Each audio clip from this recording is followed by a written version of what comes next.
action here in Tempe. The weather is warming up. Great sunshine for baseball today here in the Valley for Friday afternoon baseball. Terry Smith, Jose Mota with you as the Angels get ready to host the Cubs. We have a lot of news about some Angels pitchers. One of them pitched earlier this morning, actually, here in the Valley. And, Jose, that was Shohei Ohtani. A heavily attended and heavily covered B game this morning. 10 a.m. Shohei Ohtani on the mound. Second outing of the spring. Control environment. He goes 2 2/3. Impressive fastball in the upper 90s. A lot of bite to his curveball, slider, and the splitter. And that led to what? 4 hits, 8 strikeouts, and he struck out 8 of 12 batters that he faced. So Terry, once again, a step in the right direction before we see Ohtani again. Where? In the batter's box here coming on Sunday. Absolutely. Well, the Angels now, Jose, have used every starting pitcher who figures to be in the hunt for the Angels rotation. I think it's refreshing for both of us to be talking about guys having come through the first time clean and healthy. And for the Angels, knowing what they need in the competition that's brewing here in camp for the 6 spots in that rotation, everyone has pretty much taken a positive step in terms of being able to get their work done. Yeah, even sometimes when things have not gone well on the upper side in the strike zone when guys are getting hit, there's always the next time out when guys have shown the ability to go out there and bury some pitches. So let's take a look here on execution. What do we have first? Well, we have Ohtani on what he did here first time out when he faced the Brewers. And it was fastballs up in the zone. He topped out at 97. We saw the finish and that complete effectiveness overall on his breaking balls. Then we go to the rest of the guys in the staff that understand what they need to do. You got a G-Rich who really goes out there and execute pitches, electric stuff all the way around. Jason Ramirez, you got Heaney. All these guys that know that needed to take big steps, at least even coming back from surgery, have done it, and they are at this point, Terry, counting on being on the same program and competing even a little bit more. All right, today the Angels will have Garrett Richards on the mound, his second start this spring for the Angels. Jose, for me, he might be the most important player on the roster. And I say that because the Angels need wins from him. They need innings from him. He's had just 1 win for the Angels over the last 2 years. I am totally with you. Here's the reason. The Angels went out and addressed all the offensive shortcomings and fill those holes with, of course, Cozart, Upton coming back. And they also know that it's going to come down to pitching. At any point during the season, the question will come out. It's going to depend on your foundation. That is the one thing Mike Socha says he goes to bed thinking about and wakes up thinking about starting rotation. So in that case, you need that go-to guy. Even if the Angels go with a 6-man rotation, there's going to be some rainouts. There's going to be some off days when you're going to have to pin down and match up your ace against the other ace. And to me, yes, I agree with you. That is Garrett Richards. All right, Jose, as you know, spring training, a time to see young players. We've seen one a lot so far this spring. He's from Southern California, and that's David Fletcher from Cypress High School. Been up 12 times. He's had 8 hits. He had a solid year last year between AA Mobile and AAA Salt Lake. Showing the skills he has shown in the minor leagues. 282 career average, over 330 on-base percentage. Hitting a lot of line drives here, low line drives. Mike Socha used him even in the middle of that lineup because he's got great back control. He would take some pitches, work some counts, and jump on when he needs to be a little more aggressive and pull the baseball. Tell you, but the speed, the alertness, versatility have all added to this guy being noticed once again. And of course, great to see local products really pay off. Cypress High School, Loyola Marymount University, and certainly making a name for himself. Of course, we consider a bench guy here going with the Angels. Yeah, David Fletcher, a guy who's shown a lot of hustle. We've seen him in spring training the last few springs, and he's off to another good start here in the Cactus League. So the Angels getting ready to take on the Chicago Cubs today here at Tempe Diablo Stadium. Garrett Richards will go for the Angels. Left-hander Jose Quintana will get the start. And, of course, we'll see our old friend Joe Madden here today. It's hard to believe he's now in his 4th year as the manager of the Cubs. The lineup's the start of the game coming up next on Fox Sports West.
baseball again here at Tempe Diablo Stadium. The always popular Chicago Cubs make their way into Tempe Diablo against the Angels on a beautiful afternoon here in the Valley of the Sun in Phoenix. Great to have you with us. Jose Mota, Terry Smith, as the Angels with a regular schedule today. Thankfully, we'll see a lot of them. And Joe Madden and his Cubs. The starting lineups were brought to you by In-N-Out Burger. That's what a hamburger is all about. Jason Hayward makes a start leading off for the Cubs in right field. Chris Bryant will bat second, former NL MVP at third base. Anthony Rizzo, what an example he is from Major League Baseball. Rizzo is at first base batting third. Anderson Russell trying to bounce back last year. Hit only .239, shortstop batting fourth. Kyle Schwarber with 30 home runs quietly last season. Designated hitter. Schwarber is batting fifth. Javier Baez put together a solid season offensively, of course, with a glove, one of the best. Baez, second base, batting sixth. Albert Almora Jr. in center field, plus defender, is batting seventh. Batting eighth is Victor Caratini. Got some time last year with the Cubs. Caratini from Puerto Rico and Ponce. He's the catcher batting eighth. And Peter Borges, former Angel, is batting ninth. In left field is Garrett Richards. Gets ready for the Angels. He'll be facing lefty Jose Quintana for the Cubs. And for the Angels, Ian Kinsler playing second game at second base. Mike Trout is in center field. Mr. All-World Mike Trout is batting second. Justin Upton in left field batting third. Albert Pujols playing his third game already. Designated hitter batting fourth. Zach Cozart, third base batting fifth. Cole Rojo Calhoun is in right field batting sixth. Jeffrey Marte earning some playing time is at first base. He is red hot. Marte at first base playing in batting seventh. Simba Anderson Simmons at shortstop batting eighth. And Martin Machete Maldonado for the Angels catcher. He is batting ninth as Garrett Richards, hoping to get to 45, 50 pitches, at least get up 3 times. He's more than ready, Terry, and as you said, he is a key piece for the Angels' success here in 2018. No doubt about it. And Rich wrapped up his warm-up tosses here. And getting ready for Angels baseball here against the Chicago Cubs. First batter up for the Cubs today will be Jason Hayward. The umpires this afternoon, Jim Reynolds will be the home plate umpire, while Brian Knight along with Trip Gibson and Ryan Blackney. So we are just about ready to go. No breeze to speak of. It's warmed up here in the valley and bright sunshine. First pitch today. It's a first pitch fastball. That one looked like it had good velocity. It misses though for ball one, and we're underway. The count 1 ball, no strikes.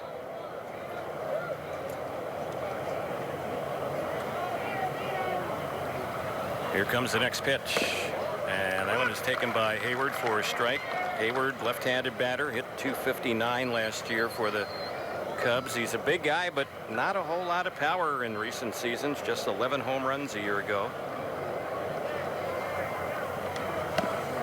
Next delivery, he chases that one and misses it. So Richards has him down. It's now 1 ball, 2 strikes. The Angels this spring have gone 4-3, and the Cubs are 4-1-2. 74 degrees at game time, the warmest start time temperature so far this spring for the Angels. The pitch, that's popped up foul on the left side. That's going to get back and out of play. Our first pitch right on time back home, 12:10 Pacific time. It's a good job there by Hayward as Richards threw that breaking ball. His body really slowed down, and Hayward able to get tipped off by that. Did a fine job following that breaking ball all the way into that outer half. Garrett is ready to come in with the 2-strike delivery. It's on its way. He misses low with that one, and it's now a 2-2 count. The top of the first inning being brought to you by our friends at Rotolo Chevrolet and Fun.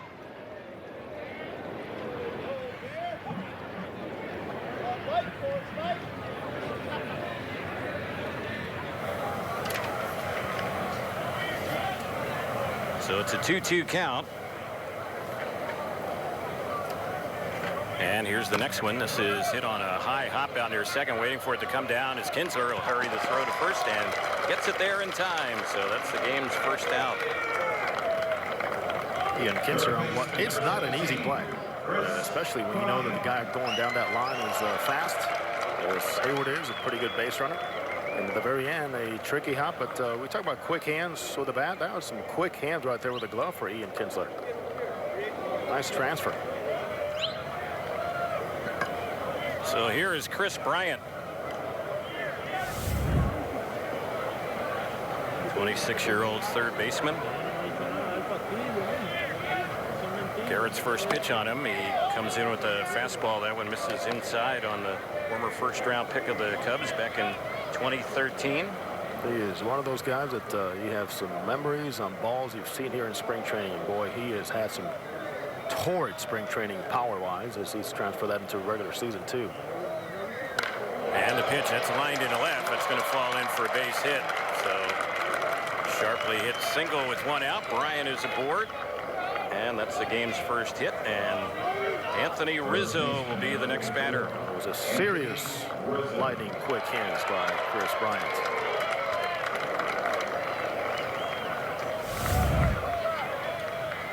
So here is Rizzo, left-handed batter.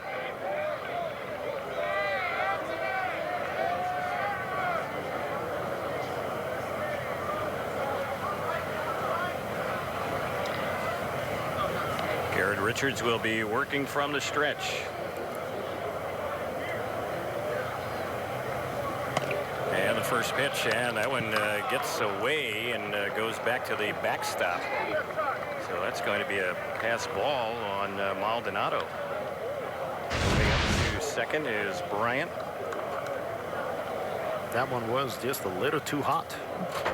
He is really letting loose. I'd like to see that fastball and the way it's coming into the area. So Maldonado and hoping to get that timing done so he can actually receive the pitches a little bit better.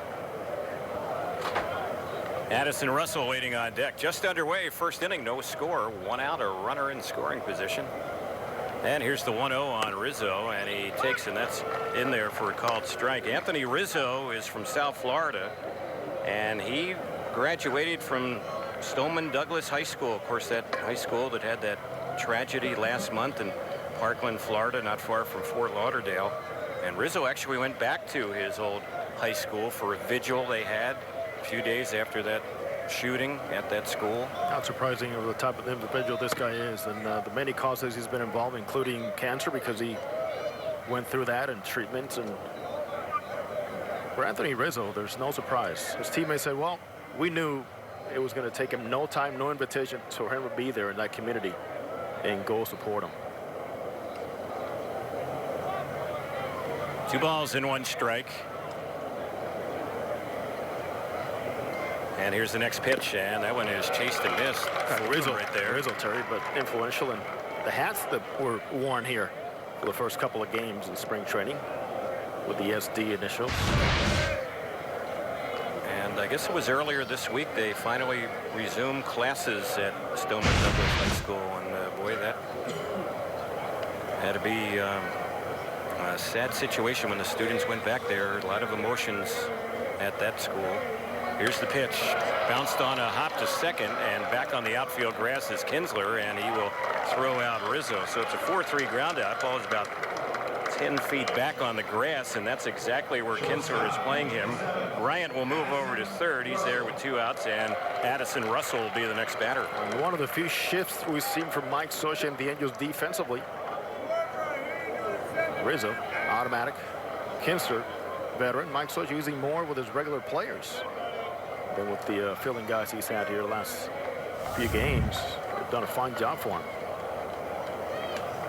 So we'll see if Garrett Richards can get out of the 2-out situation with the runner at third base. He faces Addison Russell, the shortstop for the Cubs, and the first pitch misses low.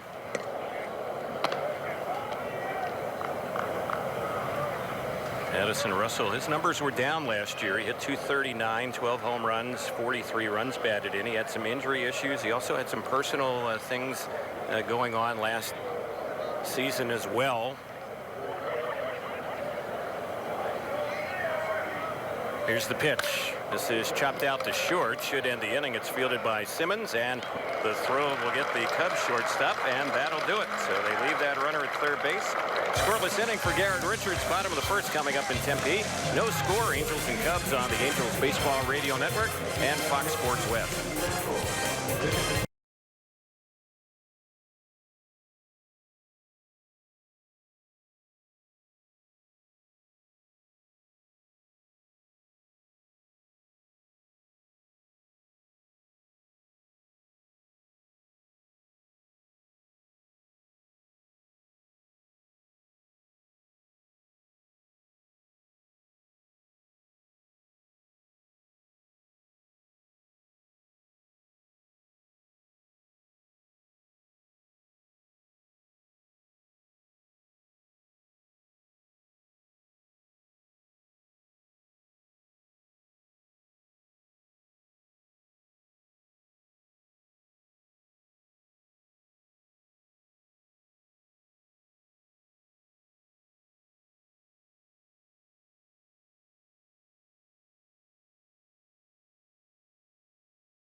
Angels ready to bat as we go to the bottom of the first inning. No score here. Angels and Cubs in Tempe, and the first batter will be Ian Kinsler. Angels second baseman getting ready to dig in. And he faces the left-hander Jose Quintana, who came over from the White Sox to the Cubs during last season. First pitch, that one is taken. It's in there for a strike. Quintana will throw a fastball. He's always had a good curveball, slider, cutter, and changeup. He'll top out around 93 miles per hour. 29-year-old lefty. And the pitch. He missed with that fastball inside. 1-1 to count. Quintana ended up going 7-3 for the Cubs in 14 starts. 3.74 ERA. After going 4-8 for the White Sox with a 4.49 ERA. Here's one that's lifted into left field. Peter Borges, the former Angel, is out there for the Cubs today, and he'll gather that one in. Ball hit high in the air. First out, and Mike Trout will be the next batter. Peter Borges knows a thing or two about the outfield here at Tempe Diablo Stadium. Trout getting a nice round of applause.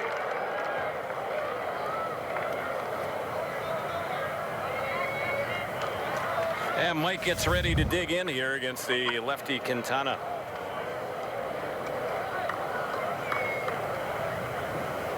Here's the pitch, and that one is pitch that Trout takes for a ball. The Angels have really all the regulars in the lineup here today, and we haven't seen much of them. This is only Trout's second game this spring. The Angels are playing their 8th game this spring. Trout went over 2 first time out a few days ago. A couple of flyouts to right field where as he wanted to be disciplined and wait for the ball to get there. Somebody with a good fastball beat him a couple times near the label.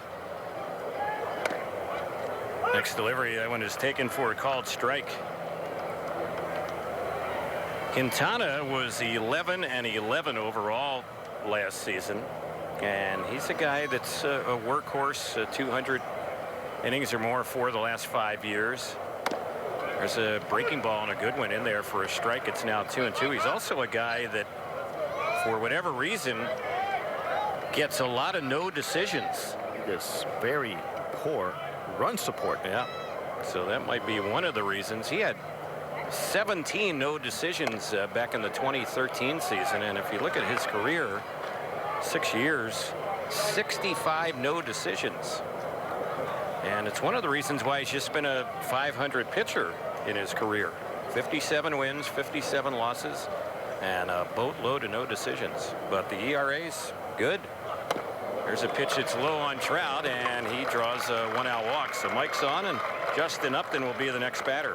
Quintana walked 61 batters last year, 188 in 2/3 innings, 170 hits allowed, 23 home runs. Struck out 207 batters. And the opponents only hit 238 against him. He is from Arjona in Colombia.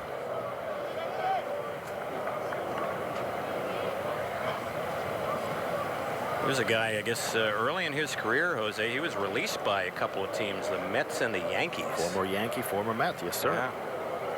Here's the pitch, and this is Upton batting, and that one misses around the infield for Chicago. They have Rizzo playing first base. Baez is at second. Russell at short with Bryant at third.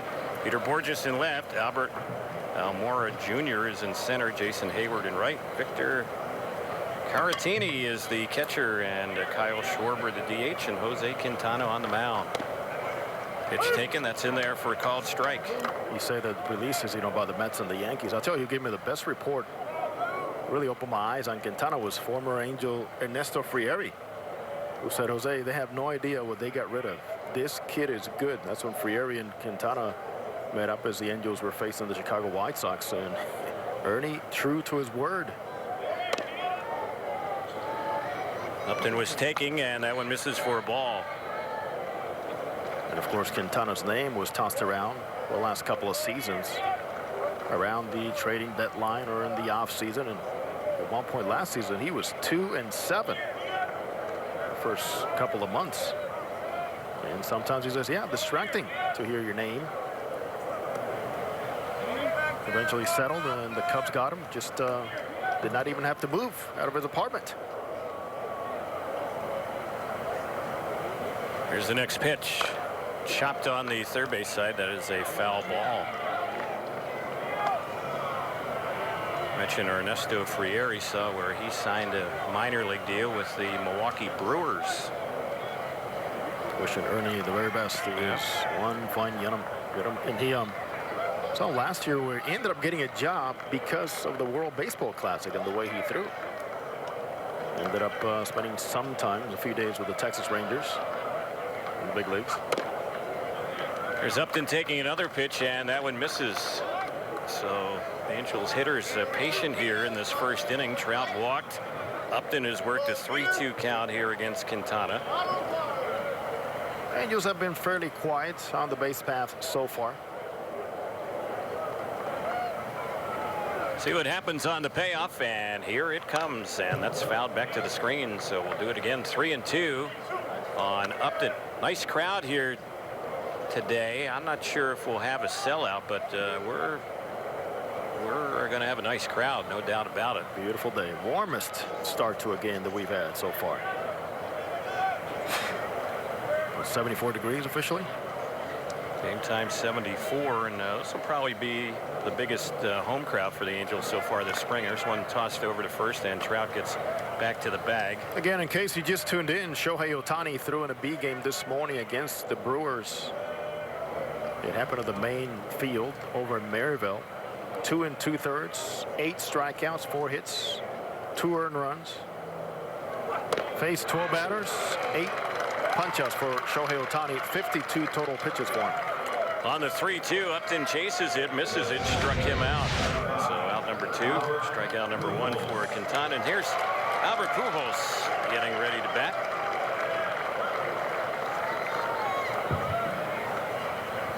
Albert's third game this spring, and looking for his first hit. He's gone 0 for 4.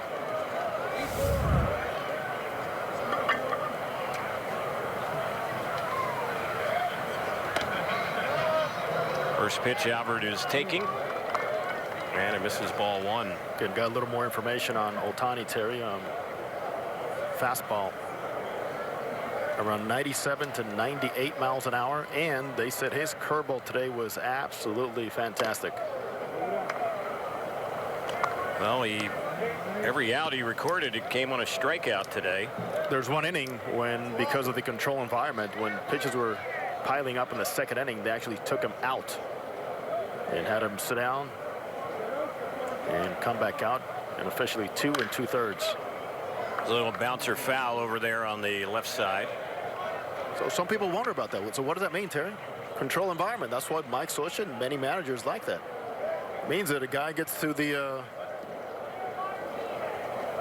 pitching level, it gets way too high, out of control. You have the chance to say, hey, can we just switch sides so you can go out there and sit down after 18, 19, who knows, 20 pitches. Sometimes we want to keep it at 15. And both managers in agreement. Something that's very common here in spring training, obviously. There's a pitch. That one misses low. And as it turned out, we were kind of talking about it during yesterday's ball game when the Angels were in Scottsdale against the Giants, and wondering if they'd be down in one of the minor league fields, or would they have that B game with Ohtani pitching at Maryvale Stadium, the main exhibition ballpark there for the Brewers, and they did play it on the main stadium field. Here's the pitch. Pop up on the third base side. Bryant in foul ground, giving way to the catcher, and neither one get to it, and the ball drops right around the on-deck circle in foul territory. So somebody should have caught that, but Albert gets a new lease on life here in this at bat, and it's just a foul ball, and it's a full count.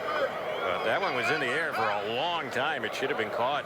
It goes on the catcher, Caratini, on this one. Kind of glided into a spot, just did not hustle to get under the baseball. And of course, tough conditions here regardless. And Chris Bryant was coming from a long ways, playing deep in third base. So Albert gets another chance here.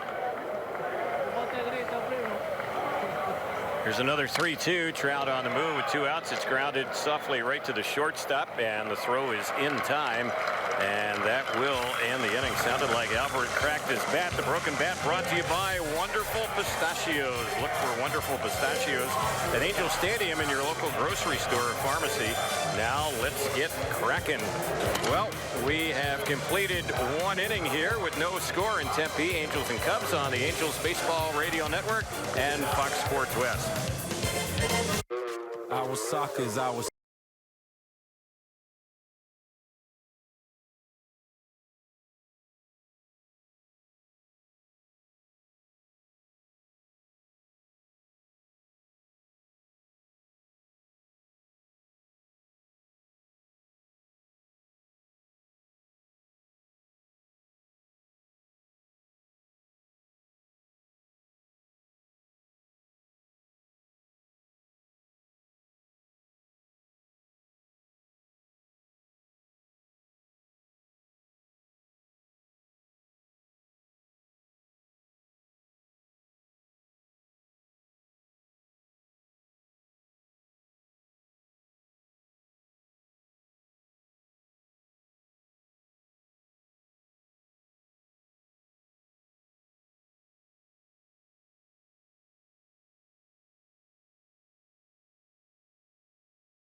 Garrett Richards facing Kyle Schwarber, the left-handed batter. First delivery misses a fastball, and the count 1 ball, no strikes. Schwarber had 30 home runs last year, but he hit just .211. And that one is low. Yes, this is Kyle Schwarber. Look at that body. Yeah. Huh? Lost some weight. Schwarber ended up getting sent down to the minors last year for a brief time. 11 games at AAA. There's one that's low. And you look at the home run numbers and then his RBI numbers, and they don't seem to make a whole lot of sense. 30 homers, just 59 RBIs last year. It'll come with time. Also, his on-base percentage, somebody with a very good eye. Only .315 OBP.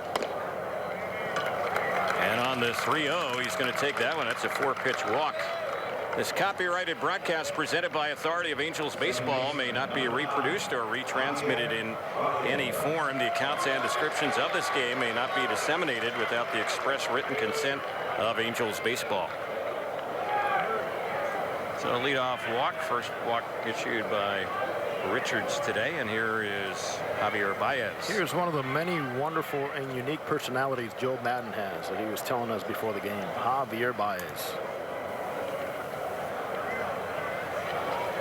Right-handed batter, and the first delivery. He takes it. It's in there for a called strike. As Joe Maddon likes to call them his kids. My kids. Loves his group. So these guys really come to work. Never caught up in the big picture, but just the day-to-day getting their work in to improve as a team and as individuals, as Baez himself has done. There's the pitch. That's hit well into left field. Backpedaling is Upton. He's out on the warning track. He jumps up out there on the warning track, and he caught that ball. How do you like that? Garrett Richards, glove held high in salute and thanking Justin Upton, climbing the wall, get the chain link fence that's still in play. Great timing all the way around. A great athlete, saw some signs there. Really some good vertical. So that is the first out, and you didn't really think it was going to be an out. In fact, you thought it might leave the ballpark. As it turned out, I don't think it would have cleared the fence out there, which is above the wall, but still a ball you weren't expecting to be caught. That was a great grab. There's a pitch in there for a called strike on Almora Jr., Albert Almora Jr. So one out, still the runner at first base. That's Schwarber.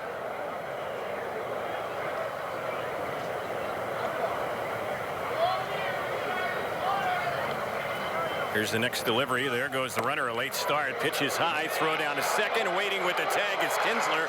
And gunned down is Schwarber. Boy, that ball seemed doomed the moment he started to break for second, because it looked like he kind of stumbled a little bit. He didn't get a real good break. And he is thrown out, and that's out number 2. I can see Joe Maddon say, I know they're not going to be paying attention to Kyle Schwarber. Let's try to surprise him here. And with Maldonado, Richards, good combination, getting the ball to Maldonado quickly. Not the right combo for Joe Maddon. Angels Gold Glover gunning him down. Here's the next pitch, and that's a pitch chased and missed. 1-1 is the count on Almora. Former first-round pick back in 2012, 6th overall in that draft. They have a lot of first-rounders on this team. Addison Russell, Baez. They have Almora, Bryant. Here's a bouncing ball hit right to shortstop. It's fielded there by Simmons. He'll throw him out, and that'll end the inning. So it started off with a leadoff walk, and they end up sending only 3 batters to the plate. The ground out to short will wrap it up. Bottom of the second is right around the corner with no score in Tempe on the Angels Baseball Radio Network and Fox Sports West.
Zach Cozart will lead it off for the Angels. We go to the bottom of the second with no score. Calhoun and Marte will follow against the lefty Jose Quintana. And here's his pitch. It's right in there for strike one. No balls and one strike. Zach Cozart, tremendous year last year. 24 home runs, 63 RBI, 385 on base percentage with a 297 average. Next pitch, and that one there, he bounces it foul, not far from the Cubs third base dugout. Cubs are starting to get a little action in their bullpen down the left field side.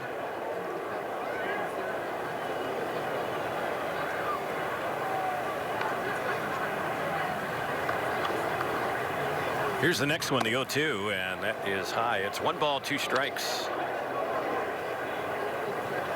Cozart, outstanding against left-handers last year. 337 average and 115 plate appearances. It's this one sharply, third base side. Diving stop by Bryant from his knees throws, and he's not able to get much on the throw, so that'll be an infield hit. It's a good stop by Bryant. Ball sharply hit by Cozart, so he is on the start of the Angels' second. And Cole Calhoun, the next batter. Chris Bryant does it all, and a kid that with a tremendous power that he does possess, also showed a lot of versatility to be cracking that lineup when he first came up. Open-minded, MVP, big numbers, and beloved throughout baseball.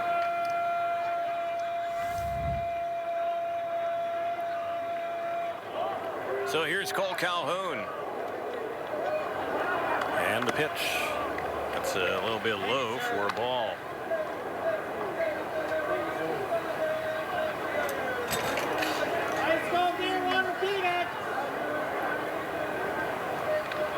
One ball, no strikes is the count.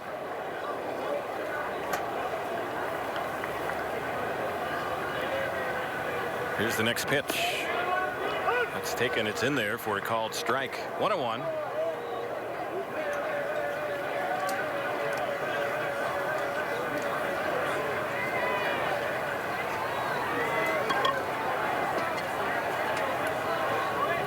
Infield playing it back at double play depth. Here's the next one, and Cole chases that one, fouls it right over the Angels dugout there on the first base side, back to the seats. Good job, Cole Calhoun. He saw that breaking ball slowly coming in that inner lane, and he was ready. Perhaps so ready that he ended up just being way ahead of that barrel. Now, 2 strikes adjustments, and the Cubs will go with a pronounced shift on Cole Calhoun, and third baseman Chris Bryant goes to the right side of the infield. So they have the 3-man right side shift on. The 1-2 delivery. That's a little poke in the shallow right. That's going to drop in for a blue base hit.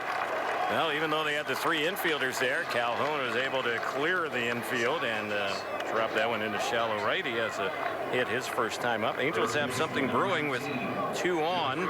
First and second, nobody out for Jeffrey Marte. Really like what Cole Calhoun did there. So he was early, he was ready, fouled it off, same pitch, same velocity, able to time it better, stay behind just slightly more, and gets his base hit.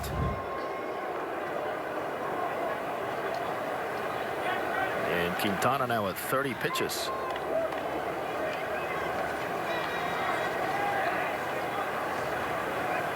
So Marte at the plate awaits the first one. It's on its way, and he goes after it and fouls that one off on the left side. Boy, Marte is in, and the follow through on that swing. It's always dangerous.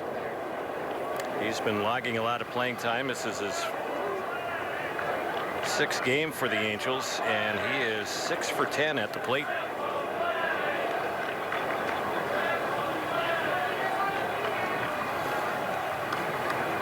Nothing in 1 to count on Marte, who today plays first base.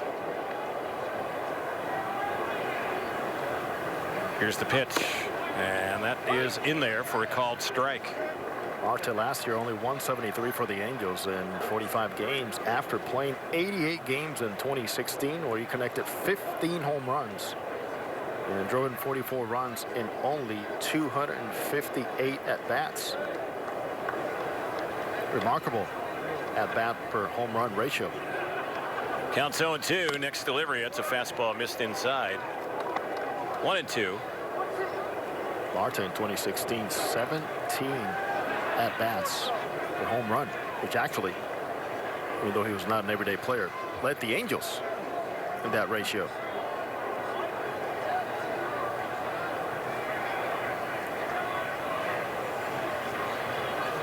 Two-strike pitch once again, and that one misses. So the count's level. It's 2 balls and 2 strikes. Tomorrow, the Angels, schedule-wise, will change it up a little bit with a night game, and that will be in Peoria. The Angels will face the Seattle Mariners. And first pitch tomorrow back home will be at 5:40. It'll be a 6:40 start local time here in Arizona. Here's the pitch. Chopped foul, just foul on the third base side. Tyler Skaggs will get the start for the Angels in that ball game. He had that somewhat unusual first start here for him in the Cactus League. Yeah, kind of changed the whole way things went for him. One pitch that was not called and pretty much did not allow him to get back into rhythm and on the right mindset. But with his stuff looked good. Yeah, first inning of that start he had looked real good. So full count here. Marte's had a good battle against Quintana the next delivery, and he just got a piece of that, fouling it back behind the plate.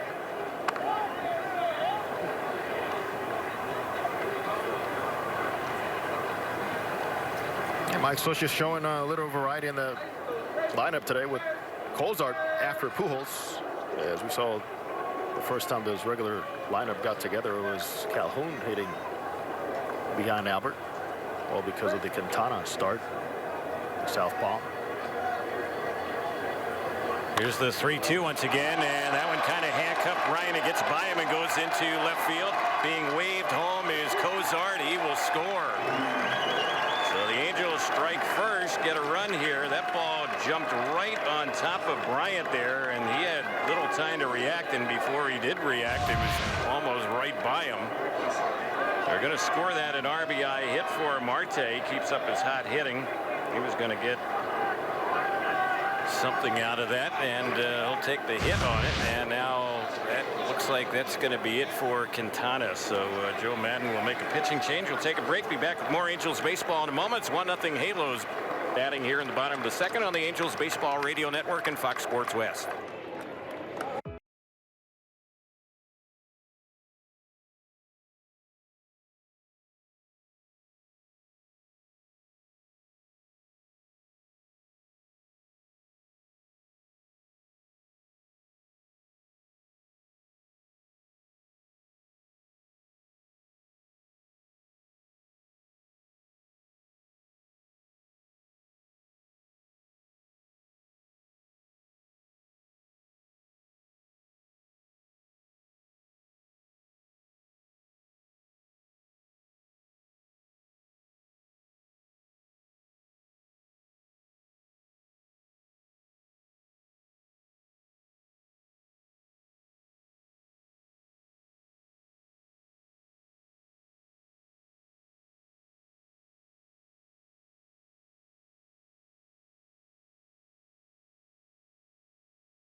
Zach Hedges up from the Cubs minor league camp will be the new pitcher.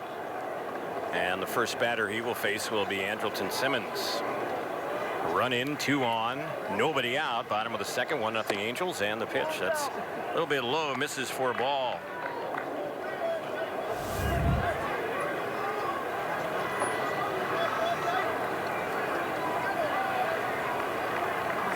Play the infield at double play depth. Next one on Simmons. He cuts at it and fouls that one off on the right side. Simmons only his 3rd at bat this spring. He played in the ball game a couple days ago here in Tempe against Cleveland, went 0 for 2.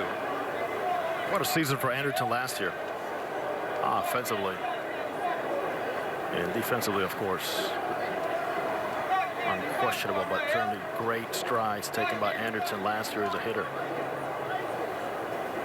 Here's the next delivery, and that one is inside.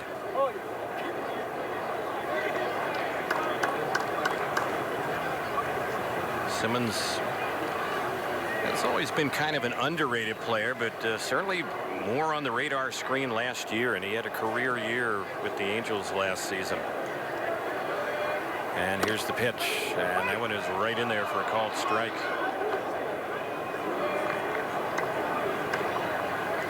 Simmons has had a .980 fielding percentage or better 5 of the last 6 years. And then last season the bat really came around. A lot of career highs offensively for him. Various categories last year as he fouls that one off on the left side. He's a career .264 hitter. Got on base more last year. And he was clutch. All those residual men in scoring position with the middle of the order faltered. He was clutch many times for the Angels.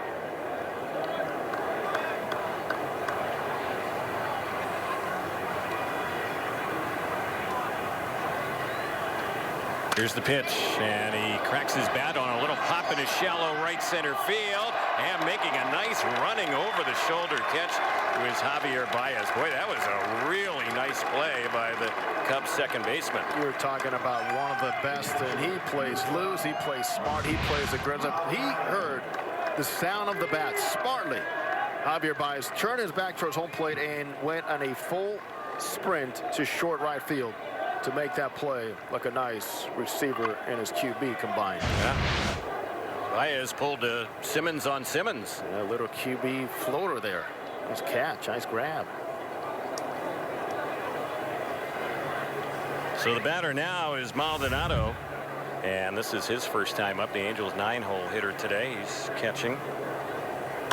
He goes after the first pitch, grounds that one fair, third base side. Touching the bag over there is the third baseman Bryant. Fires the first, and the inning is over. Just like that, 1 pitch, 2 outs to wrap up the inning. So the Angels will settle for the 1 run, had 3 hits, and end up leaving 1 runner on base. Third inning is next. Angels lead the Cubs 1-0 here in Tempe on the Angels Baseball Radio Network and Fox Sports West.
Third inning, 1-0 Angels. And leading it off for the Cubs will be Caratini, their catcher, switch hitting catcher, 24 years old. Was in 31 games for the Cubs a year ago, and he fouls that one off over on the right side for strike one. Victor Caratini.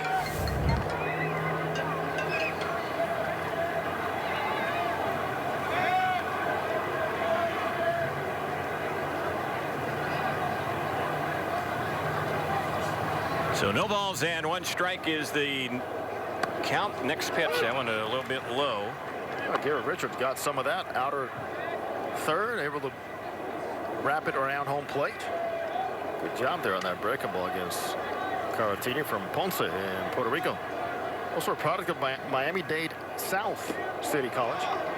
There's a pitch that he chases and misses. Fooled him there with that breaking ball. Struck him out. Ball was dropped by Maldonado. Picks it up. Fires the first to complete the strikeout. And Peter Borges will be the next batter. Speedy Petey is back. Nice applause for him. Many fans here. The Valley product.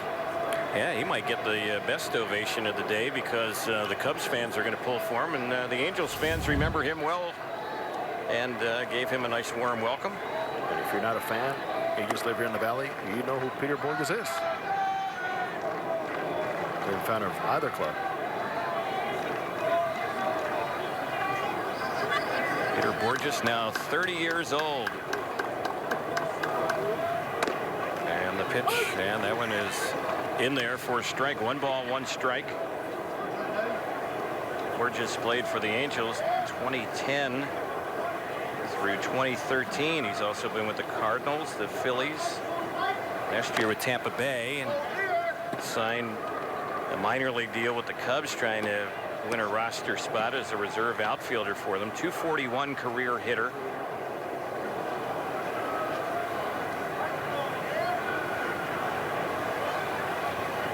Some hip issues, Terry. His career just never developed into what we all thought it could have been. This guy is a premier defender in center field. Tremendous speed. Of course, the offensive side just never came around. I recall countless times and how many hours Mickey Hatcher, Angels' former hitting instructor, spent with Peter Borges and trying to adjust his swing a little bit more, getting more contact. There's a pitch. That one misses low. And a great kid, great family. 2 balls and 2 strikes. 100 games last year for Borges, playing for Tampa Bay. Just 188 at bats though last year. I brought him in a lot for late inning defense. It's that one sharply, a low liner caught by the shortstop. Simmons got it just above the ground there as he went down to a knee to stop it. Fans, don't forget to join the Angels for Saturday night post-game fireworks shows. They're presented by Wells Fargo. You can visit angels.com/promotions for details. Richards working in his 3rd inning. If he gets through the 3rd today, we'll see if that might be it for him.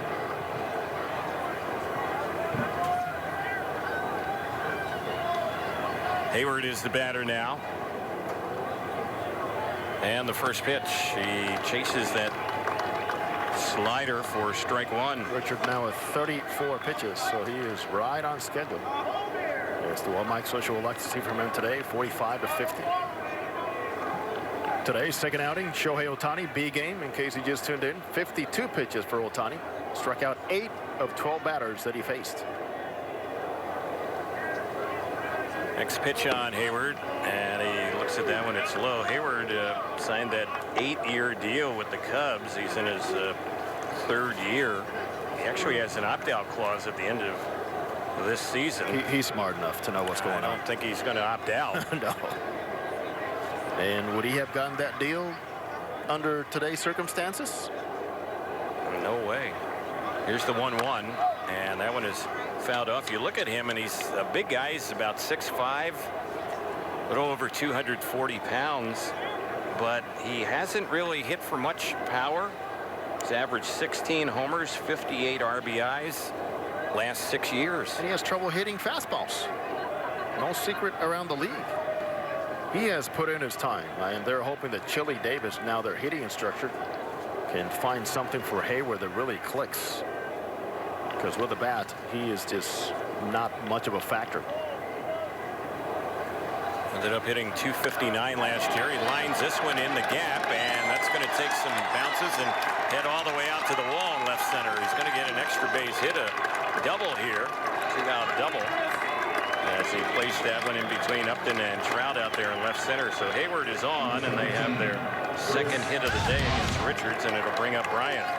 I'll give Hayward a lot of credit here because he had missed a couple of breaking balls in the outer half, and he went out there and just timed this one perfectly. It was wrapping around home plate on the outer half. So nice approach all the way around. Everything squared up to drive the ball the other way. That is a swing that Joe Madden will be very happy with if he can keep repeating that throughout the season.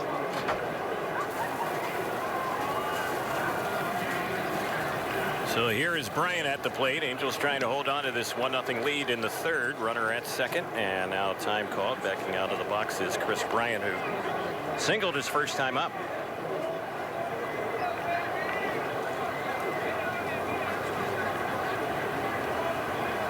Richards got out of a little bit of trouble in the first inning. And the pitch, that's called strike, 0-1. Yeah, to this day, one of the most impressive shots I've ever seen here in this ballpark. Chris Bryant, 3 springs ago, over the 420 and beyond the hitter's eye here, the batter's eye here in Tempe Diablo Stadium. He can drive a baseball anywhere against anybody at any place. Next delivery, that's a slider that misses outside. I do admire, Terry, how players like a Chris Bryant came through the system, developed, but he was as a third baseman projecting into the future, had to play some outfield in his rookie season. Yeah. And Joe Madden, of course, who better to convince you to go out there and bring another glove and be ready and contribute as Joe Madden. 1-1 pitch, and that's a slider on the outside part of the plate for a called strike. So the count's 1-2, and let's pause for stations to identify themselves on the Angels Baseball Radio Network.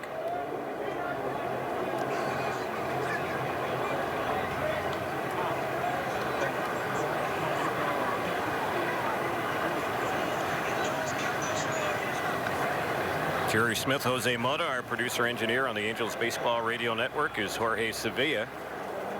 The count's 1-2. The next one, and he got him to chase a pitch that was high, and it looked like it was out of the strike zone. Struck him out. The inning is over. That's the final out. Richards wasn't really sure, and that'll do it here for the Cubs in the third. They leave a runner, Hayward, at second base. Bottom of the third is next. It's 1-0 Angels on the Angels Baseball Radio Network and Fox Sports West.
Couple of changes for the Cubs as we get ready for the bottom of the third inning. Steve Cishek is the new pitcher.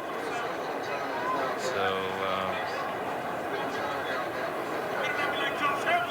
he ends up replacing Hedges, who ended up getting the final 3 outs for them last inning. So their third pitcher of the day, and they also have a new third baseman, Jason Vossler, as Chris Bryant's day is done.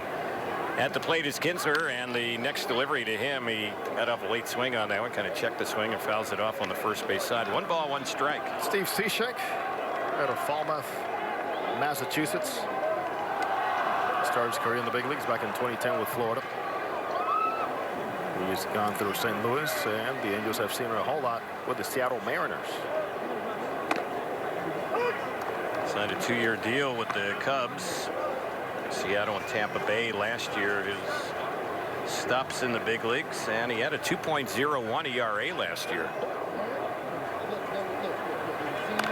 Here's the next delivery. It's fouled off by Kinsler on the right side, backing out of play. Kinsler flied out to left his first time up.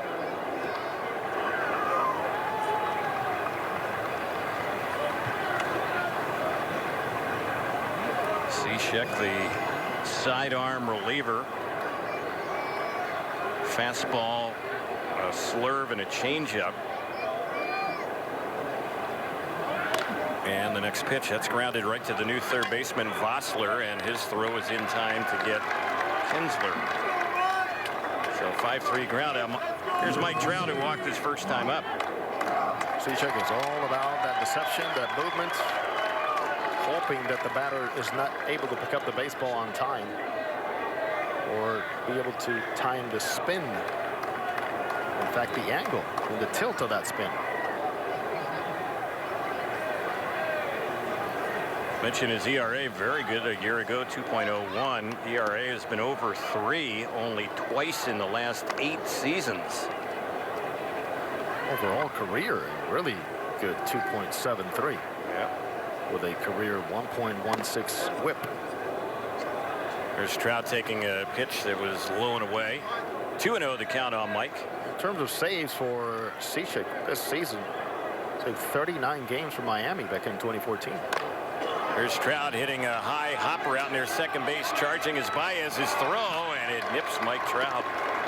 He's retired. It'll go down as a 4-3 ground out. Another high chopper here on this hard dirt surface in Arizona.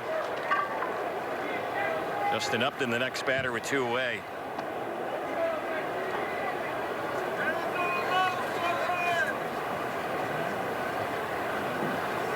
So Zach Hedges comes in, does a great job. Local product, APU.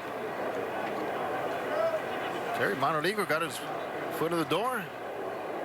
Saved Quintana and the Cubs. Got a big double play. Yeah, faced 2 batters and got 3 outs. That's pretty efficient. Born in Glendora. Here's the pitch, and that one is inside. That almost got a piece of Upton, but he was able to move slightly off the plate and avoid being hit. 1-1 is the count on the Angels left fielder. Justin Upton flashing that glove today. Here he pops one up, and this one is on the first base side near the foul line. Dropping the ball over there is Anthony Rizzo. It's a foul ball, but it should have been the final out. And it still should go as an error. Well, not sure what happened there for Rizzo, but that one just popped right out of his glove. As good as they come around first base, everybody has a day like this, Terry. Yeah, Rizzo's won a Gold Glove in the past, but he clanked that one. Yeah, the spin got him. So youngsters watching the game understand that it happens to everybody between the white lines. So they'll score it in error, even though it's not going to put the Angel batter on base, and the next pitch misses for a ball. 1-2.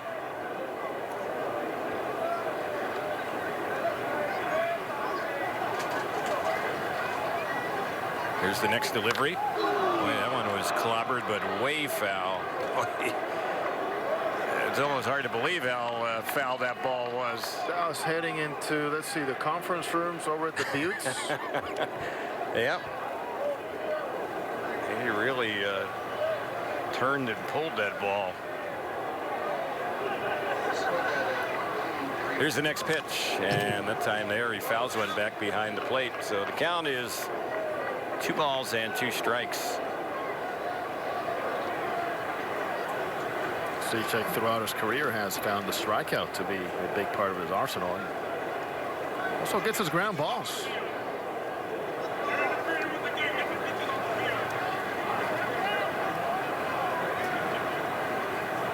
Averaging about 9.5 strikeouts per every 9 innings, and about 3 walks. There's the next pitch, and that's way outside. Well, as tough as the market has been for sluggers, Terry, and some everyday players, it was a terrific free agent market for relievers. There's one after the other coming off the chart. Here's the 3-2, and that is a called third strike, and Upton knew it, got him looking, and that will end the inning. So a quiet third for the Angels. The fourth is next in Tempe. It's still 1-0 Halos on the Angels Baseball Radio Network and Fox Sports West. How you doing today?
Here in the fourth inning, the Angels will bring in left-hander John Lamb. So Garrett Richards' day is over, and he did a nice job for the Angels today. We're 3 innings, gave up 2 hits, no runs, and along the way, Richards walked 1 and struck out 2. So Lamb will take over. Seen him this spring. Here's the first pitch. This is Anthony Rizzo batting, and he takes that one for a ball to count 1-0 on the day for Garrett Richards. He threw 41 pitches, 26 for strikes. Next delivery, that's right in there. Fine job for Garrett. Got his work in under the 45-50 pitch mark Mike Scioscia wanted. Got up 3 times. Attacked the zone. Nice break. Effortless is how he was able to fill the zone. The pitch in there for a called strike. Lamb will throw a fastball. Good curve, good changeup. He has a cut fastball. Cutter he'll throw as well. There's the 2-1 delivery, and that one is fouled back behind the plate. John Lamb has had a lot of issues in his pro career. Back problems. He's had a couple of surgeries. He was in the Angels system last year. 13 starts at AAA Salt Lake. Here's the 2-2, and that's waved at and missed, and down on strikes goes Anthony Rizzo. So that was a good-looking off-speed pitch against Rizzo, and Addison Russell will be the next batter. That was outstanding. Nice finish, nice spinner, great tilt, great differential with his fastball, and he just struck out a guy that had a very respectable 260 against lefties last year. Rizzo hit 10 home runs, so there's 32 against southpaws. There's a curveball in there for a called strike on Russell, who grounded out his first time up. We'll see what's happening on this Friday on the out-of-town scoreboard. And here comes the next pitch, fouled off on the right side. The out-of-town scoreboard, it's powered by the new 2019 Jeep Cherokee. Embrace every new opportunity with a newly redesigned exterior. And 31 Highway MPG test drive one today. Did you read that right, Terry? It's just beginning March, so 2019's are out? The 2019 Jeep Cherokee is out. All new in that model. Maybe I'll see one in the parking lot and I know who it's belonging to. All right, we'll see. One T. Smith. 0-2 is the count. Let's get you one. You know something I don't know? I just never know. Here's the pitch on its way, and that is cut on and missed. Off-speed delivery gets Russell, so back-to-back strikeouts here for Lamb. Well, watch his delivery, and there's enough deception. Now, deception doesn't mean he's throwing 95 or hiding the ball, but just the way he goes after and sometimes changes that delivery. It throws you off, and changeup when we actually just sped up a little bit more with his arm and able to put it in a very good spot. Kyle Schwarber is the batter in the Cactus League today. White Sox and Dodgers no score in the second.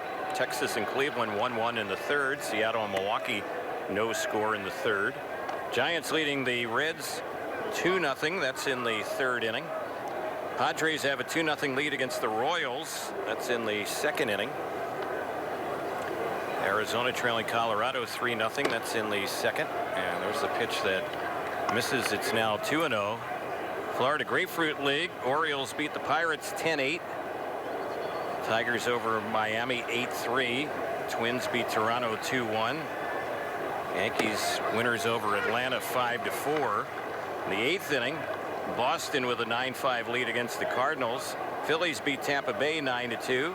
Nationals over a Mets split squad 2-1. And the other Mets split squad will be playing tonight as they will be in action against the Houston Astros. In our game, it is 1-0 in favor of the Angels here, with the Cubs batting in the fourth. 2 outs, no one on. The count's 2-2 on Schwarber. Lefty-lefty matchup. And the next pitch, and this one is bounced softly on the first base side.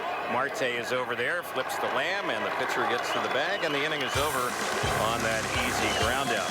Good inning for John Lamb here against Chicago. We're moving to the bottom of the fourth. 1-0 Angels on the Angels Baseball Radio Network and Fox Sports West. Norm's bigger.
Albert Pujols will lead it off for the Angels, and the Cubs are going to bring in a new pitcher, their fourth already today. This is Corey Mazzoni, and the first pitch, that one is chased and missed by Albert, and the count, no balls and a strike. Cishek worked a scoreless and hitless inning against the Angels with one strikeout. Albert's first time up, grounded out to short, and here's the next delivery. That's a little bit low and away. Albert has seen a high percentage of breaking balls so far here in the spring. Again, led the Angels on RBIs 3 consecutive years, leading the ball club, driving in runs. Here's the next pitch, and that is taken for a called strike. So Albert quite aware and alert on things that need to get better for him. On base, slugging, and as he says, the RBIs are just a product of the guys in front of me doing their jobs. I need to do mine a little bit better too. here's the 2-strike pitch. Albert takes inside. 2-2 is the count.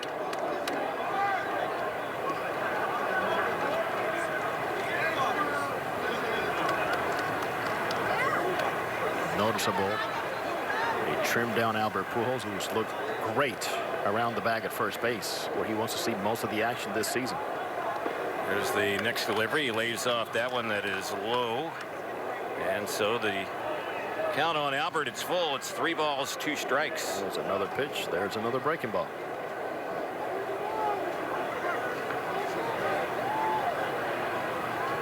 Mazzoni, who's on the mound, pitched in 6 games last year for San Diego. Also spent some time with them in 2015 as Albert skies one in the air into right center field, and making the grab on that one is Jason Hayward. Routine play. So that's the first out.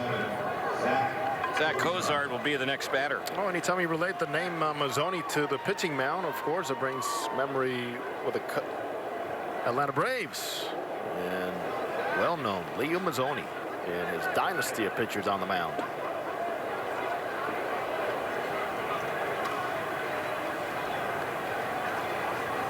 Here's the pitch, and that one is inside on Cozart. These will call him, Terry, rocking Leo Mazzoni. Yeah, he was always moving in that Braves Yes. dugout whenever he would say, just couldn't keep still. It was great. Got well-known names, pitching coaches. He and Dave Duncan. Pitchers just raved about him, saving careers, prolonging careers, making names out of guys that perhaps were not expected to have big names. Good teachers, good listeners who knew how to work with the talent they had. And of course, Terry, with that talent, can go out there and command the fastball away. It's all better. 3-1 to count. Yeah, Leo Mazzoni had pretty good personnel to help out in many of his years with the Atlanta Braves with their fine pitching staff.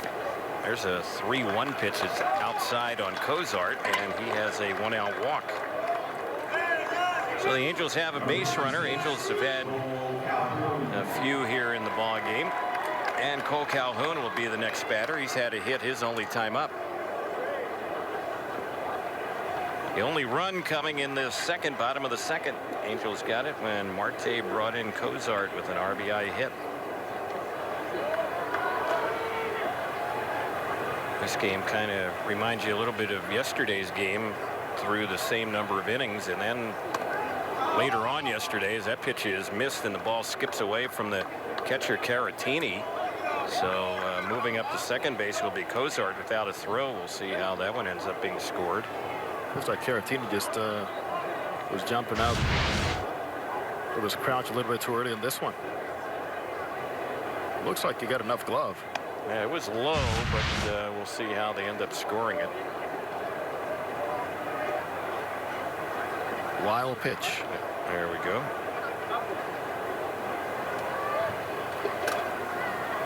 So a hit can mean a run. Cozart has scored the game's only run. He's at second, and Cole Calhoun lifts one in the air in the left center field, coming hard, diving, unable to miss. The catch is Almora, and the runner Cozart kind of had to play it halfway. Wasn't sure if that ball was going to be caught, so he's not going to score on that one. He'll go from second to third. Dino Ebel had the brake sign up. That's a bloop hit for Cole Calhoun. Almora gave it a good effort there, nearly caught that one, but a one-out single, and the Angels have runners at the corners. That's Cole Calhoun. A couple of base hits to center field so far in the spring. One to left field, one to right field. And these to center field are so valuable for him. Cole is hot here in limited action in the spring. Yeah, he's a guy that last few years, it seems like every time he comes up, they have a three-man right side infield going against him, but he is hitting the ball a little bit more there in the early going the opposite way. So far, he is 4 for 4 here in the spring. So at the plate now is Marte, who might be in an RBI situation once again here. Chance to drive someone in. Jeffrey's done a good job here under these situations, earning more playing time.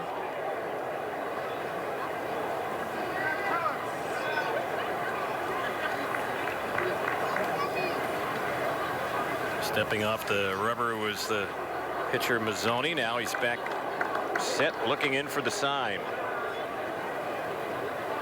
Here's the delivery, and a little bit low with that one. 1-1 is the count. This Mazzoni obviously spelled different than Leo Mazzoni. Yep, they're not related.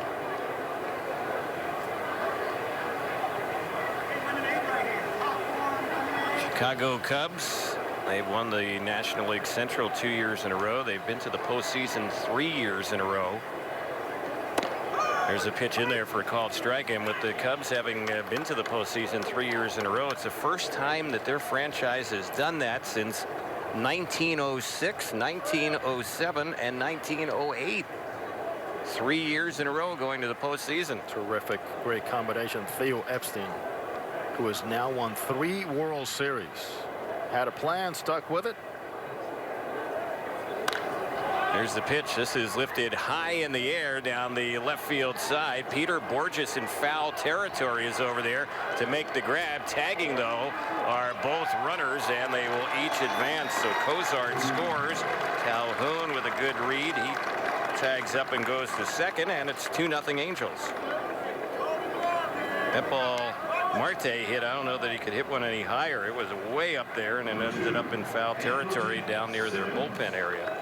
Alert base running on both sides, and Peter Borges, of course, fighting the sun, took his time, played it very well at the very end in foul territory. But it was pretty much in no man's land to make an accurate throw anywhere, or at least a throw on time with both Calhoun and the runner at third, Cozart, with good speed. So the batter now is Simmons. And the first pitch on Andrelton was in there for a strike. He popped out to the second baseman Baez, who made a very nice running over the shoulder grab and shallow right center. Here's the 0-1. Simmons takes, and that's in there, called strike.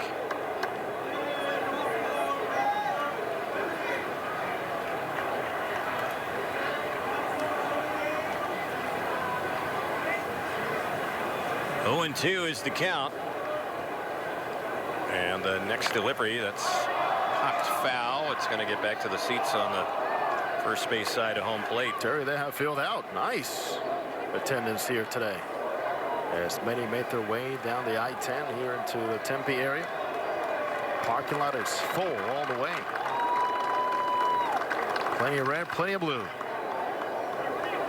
And perfect temperature here today, too.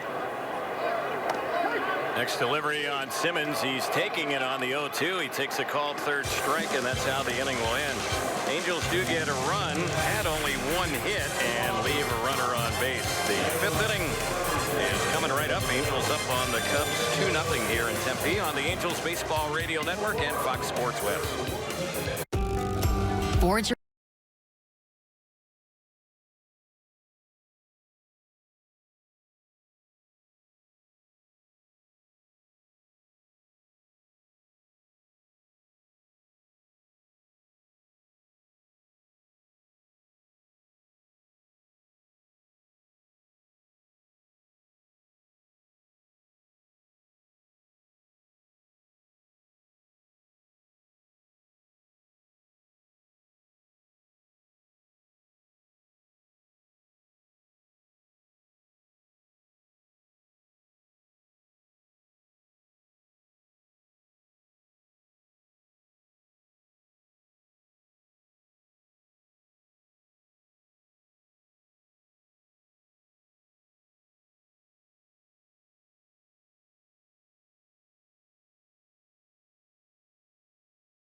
Javier Baez will lead it off as we go to the 5th inning. John Lamb, who had a good inning in the top of the 4th, is back out there here in the top of the 5th. He misses with the first pitch for ball 1. It's 1 ball, no strikes. Javi Baez, man, what a talent. This kid plays loose. This kid is dedicated. You know, did a fine job to last season, Terry, filling in at shortstop, which is his natural position. But he's got Gold Glove written all over him. And big power. 23 home runs last year.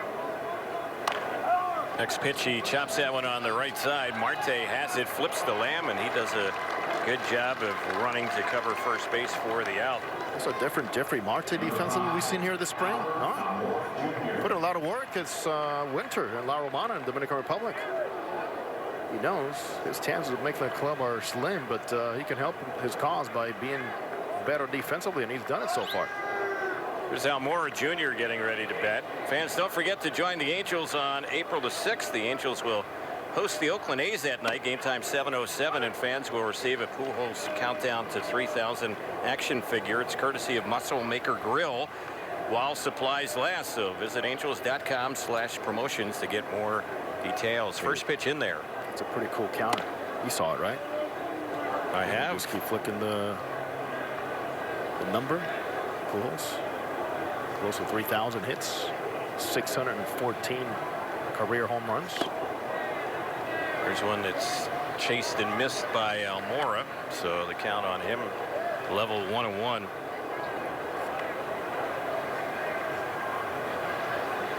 Javier Baez, who led the inning off of that ground out fielded by Marte, and he flipped over to Lamb covering. It's almost hard to believe. And here's a little chopper that's hit on the left side. Cozart cuts in front of Simmons and makes the play on that one and throws him out. One shortstop cutting off the other. and they're both smiling over there. Simmons goes, okay, I'll let you get away with that one. Save me some. Cozart, no hesitation whatsoever. If you take that first step, keep going, man. Especially if you're changing positions. He had one of his buddies hitting him a lot of fungos, Terry, from short distance before he came to camp, like from 20, 30 feet, just hard fungos at him to get used to the reaction time at third base. The ball's coming off the bat, different angle, and he says dealing with the topspin on balls. There's a little punch shot into center field. It's going to fall a couple feet in front of Mike Trout, and that's going to be a 2-out hit for Caratini. So that one drops in, and the next batter will be Peter Borges. Peter hit the ball hard at a low liner to Andrelton Simmons. That was back in the 3rd inning. So one of those balls hit to Mike Trout that eventually, as he gets better with that first step, as he is working hard on and has addressed himself, he'll have confidence to just continue to come in and catch it. Here's the pitch. It's on the outside corner. He said it first day in. I need to improve on a few things defensively, and Dino Ebel has been on him. Let's do that. Open-minded. You want to get better? Let's do that. First step. Let's work on that. Foul balls. Watch the pitch coming in and move. Keep moving. There's a breaking ball that misses. 1 ball, 1 strike. Lamb working in his 2nd inning of relief, and the first time we saw him this spring, he ended up working a couple scoreless innings, trying to do that again today. And the next pitch, that's a good breaking ball. Missed then. The count's 1-2. He's got a great feel for that off speed here today. Down in the zone, using the fastball just enough for hitters to go, I can hit that fastball. Hoping to get fastballs, getting a lot of off-speed pitches. And the next delivery, and boy, that one got away there. With 2 strikes, he ends up hitting Borges. Just enough fastball got away from him. So they have 2 on with 2 outs. Hayward will be the next batter.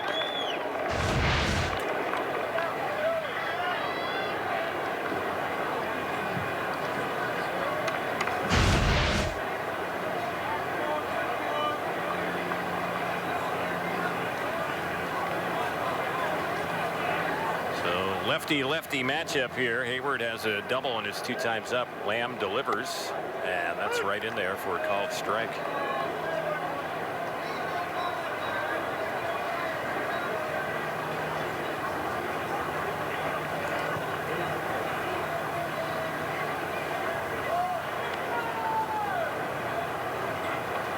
Here's the next pitch.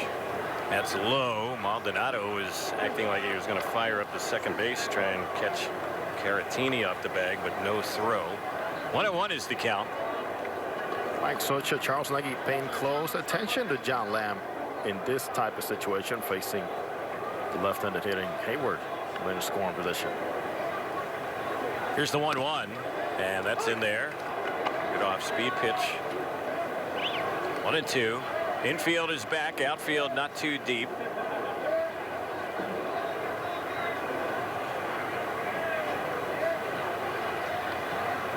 Hayward had only 30 extra base hits last year. Here's the pitch, and that one is low.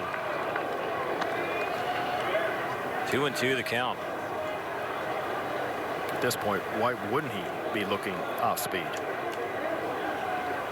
As he did against Garrett Richards, going the other way for that double, slicing into left center field. There's the 2-2.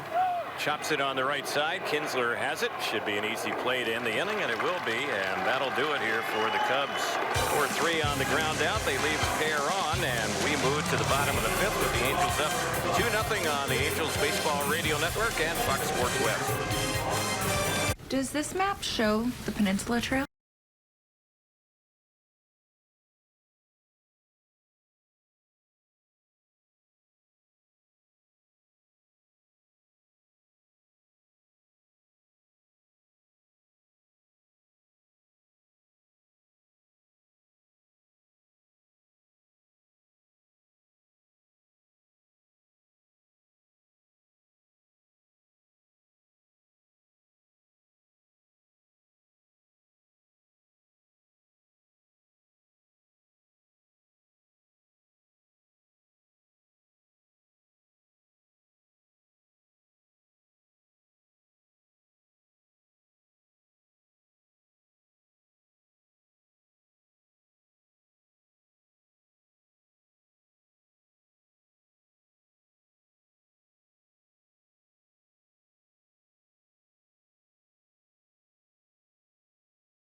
Well, a couple of changes here for the Cubs as we venture to the bottom of the 5th inning. They have a new pitcher. We'll tell you about him in just a moment. The new right fielder for them is Mark Zaginis, and at the plate for the Angels is Martin Maldonado, who takes the first pitch for a strike.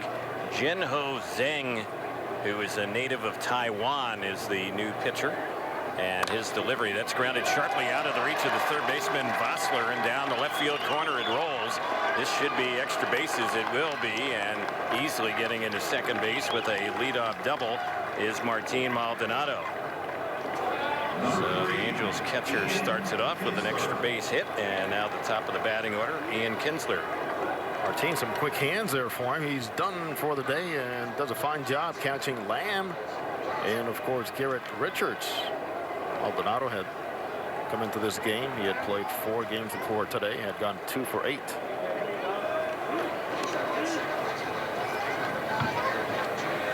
Eric Young Jr. will be the pinch runner.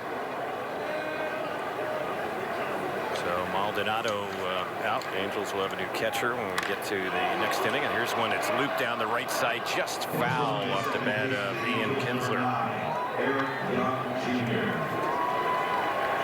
No balls and 1 strike is the count.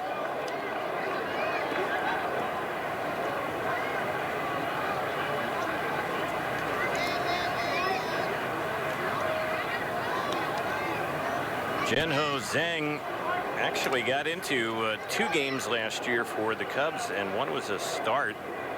He had a win for them, but only pitched 6 innings last year and was 1-0 with a 7.50 ERA.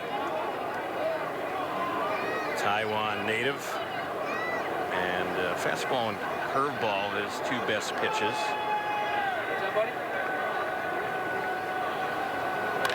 Here's the next delivery. That's a ball chopped just foul on the third base side. Fielding it was Vossler, but it was foul. And so the count is holding. It's no balls and 2 strikes on Kinsler with Trout waiting on deck.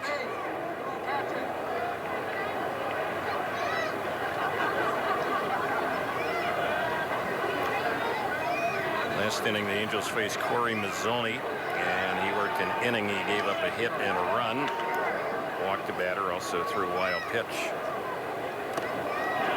There's Kinsler trying to hold up there, and he is out on strikes. So that's the first out. Mike Trout gets ready for his 3rd at bat of the day. He's gone 0 for 1 with a walk.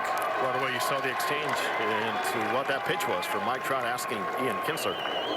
Because that one really tumbled out of the zone and had Kinsler totally fooled.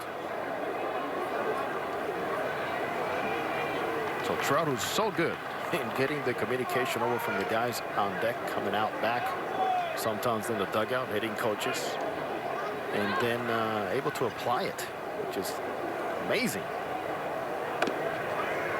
Pitch is in there for a strike. I recall last spring when we were facing Chaminade with the A's, so Yunel Escobar just gave him a little hand signal. Hey, fastball tails a little bit. First pitch, right center field, home run, just like that. Here's the next one on Trout, and he lifts it high in the air, medium right center field. It should be an easy play, and Almora Jr. will make the catch, tagging at second and moving up to third. Aggressive base running is Eric Young Jr. That ball wasn't hit all that deep, but good job by EY Jr. to move up a base. Oh, here's one where Almora took the freedom of going over and cutting off in front of his right fielder, new right fielder. That'd have been Jason Hayward. Different story out there with that play. There's no way he was going to be taking it away from Hayward, who has a very strong and accurate throwing arm. So the batter now is Upton. See if he can bring in Eric Young Jr. and the first pitch that's in there for a strike. Upton has struck out a couple of times today. He was upset with himself his last time up in the bottom of the 3rd when he was hauled out on strikes. Already with an outstanding play in left field. Leaping grab up against the wall. Yeah, that was in the 2nd inning. He robbed Javier Baez. Boy, Garrett Richards, who was on the mound, he couldn't believe it. He was really fired up, applauding that catch. Here's the next delivery, grounded sharply down to third, but Vossler has this one, and his throw is in time, and that's how the inning will end. So the Angels get the leadoff double and end up leaving the runner at third as the inning ends. And we go to the 6th inning here in Tempe. It's 2-0 Angels on the Angels Baseball Radio Network and Fox Sports West.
Angels now playing second base, number 86, David Fletcher. Now playing shortstop, number 2, Jake Yasovich. Now playing third base, number 9, Sherman Johnson. Remaining in the game in left field, number 9, Eric. We're back here at Tempe Diablo Stadium, top of the 6th inning. Angels leading the Cubs 2-0. The giant RV show at Angel Stadium is happening right now in Anaheim. Come swing into savings on all RV selections.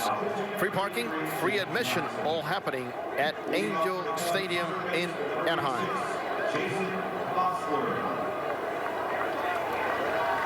So the Angels make a boatload of changes here as we get set to go to the top of the 6th, and at the plate is Jason Vossler here for the Cubs. This is going to be his first time up. Left-handed batter, and that pitch fouled back behind the plate. Jim Johnson is the new Angels pitcher. There's a new catcher as well, Carlos Perez.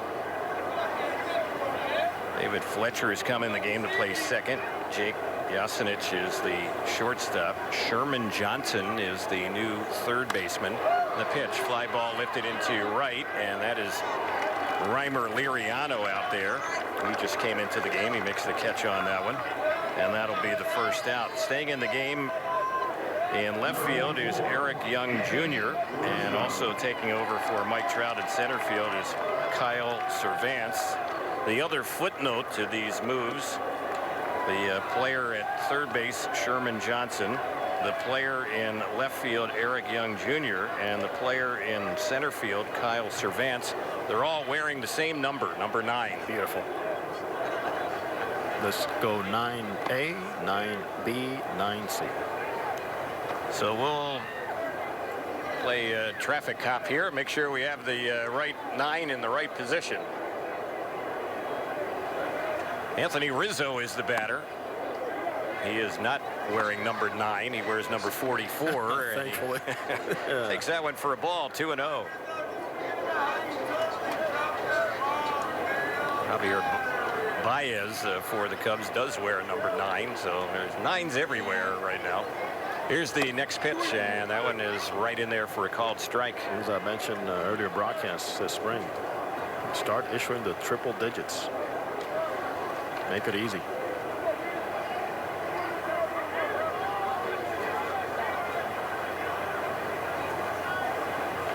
Johnson is set, and now Rizzo backs out of the box. Time called. Jim Johnson is appearing in his 3rd game this spring, and coming into this one, he had pitched 2 innings of scoreless relief. Here's the next delivery, and that's right in there for a called strike. 2-1. Pretty good zip on that fastball. A lot of moving parts for Jim Johnson. Again, one of the very few relievers that comes in and throws from the full windup. Big in stature. And many, many years under his belt. Option for Mike Scioscia. Late inning. Close ball games. And be a good mentor over that bullpen. So here's the payoff pitch. That one is drilled into right field. It's going to bounce all the way out to the wall. Liriano just getting to it and easily coasting into second base with the double is Anthony Rizzo. And that's probably going to be it for him today. Looks like they're going to pinch run for him. That's quite a shot. Pretty loud. Good piece of hitting from a very fine player. Rizzo last year, 32 home runs and 109 RBI. So they have a new pinch runner for him, and that's Ryan Court.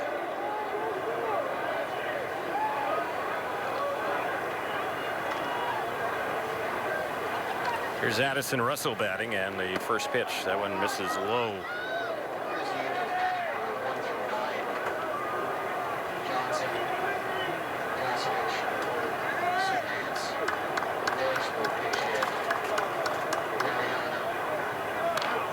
Here's the next delivery. That's fouled back behind the plate.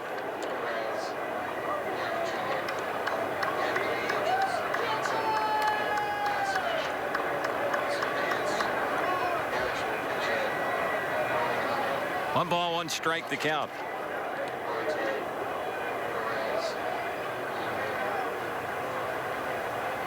Here's the next delivery, and that's a wild one. It skips past the new Angels catcher Carlos Perez, and easily moving over to third base is the pinch runner Court. So he's there with one out. The count's 2 balls and 1 strike.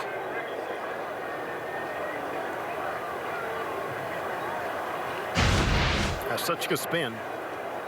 And just kept going and going. And I think Carlos Perez, unfamiliar, of course, with everything that Johnson has to offer, just was not aware how far that ball is going to be taken to his right. Next delivery, and that one is wide. So it's a 3-1 count.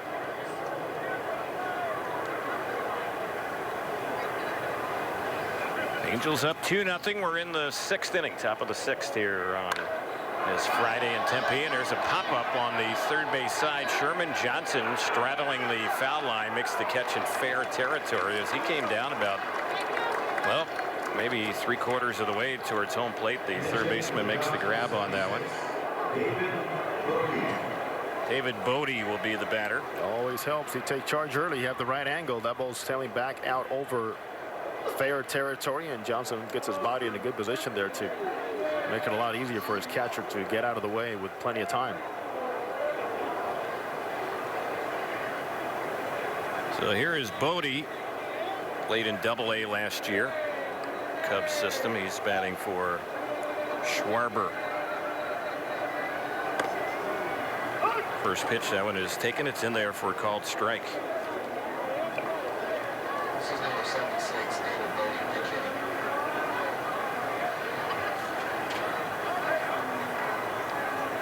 Right-hander against right-hander. And the next delivery, and that one is a check swing. He lays off the pitch. Bodie, a former 18th round pick of the Cubs, can play outfield. He can also play some second base. Drafted in 2012.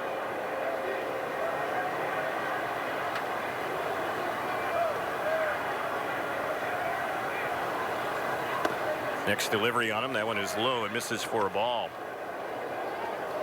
Quiet game so far. 2-0 Angels. Angels have 5 hits. The Cubs have 4. The Cubs do have a runner at third base, so Johnson trying to get final out here, keep him off the scoreboard.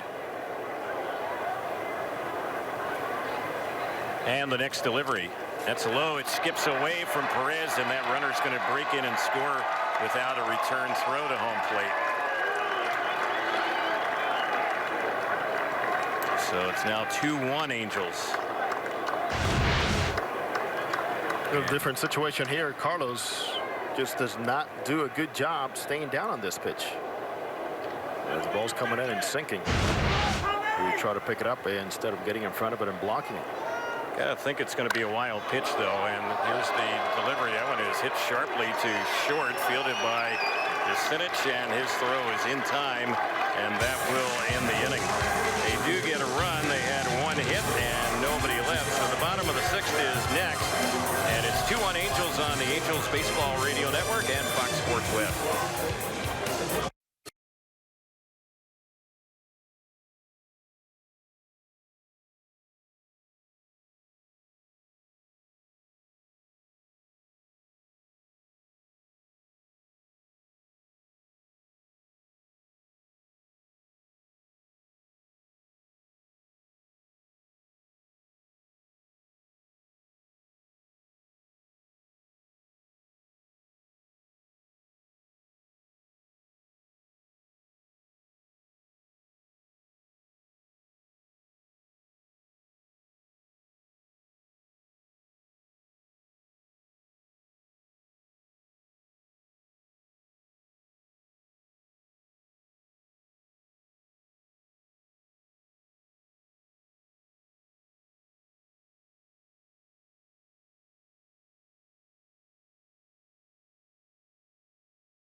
First batter up for the Angels as we move here to the bottom of the 6th inning is a pinch hitter. Michael Barish is batting out of Albert Pujols' cleanup spot. Albert was the DH today. He went 0 for 2. And here's the next delivery. That's a little bit low. It misses for a ball. Looks like we have a few changes for the Cubs. Addison Russell has now left the ball game. He was at short for them today.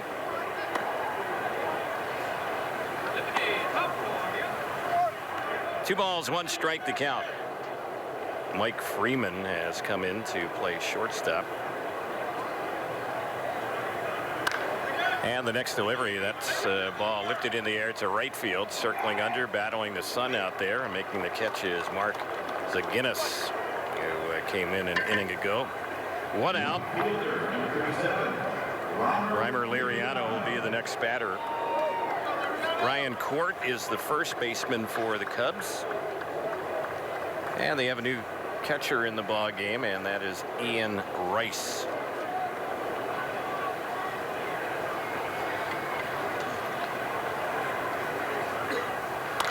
Here's the next delivery. This is lifted foul down the left field side.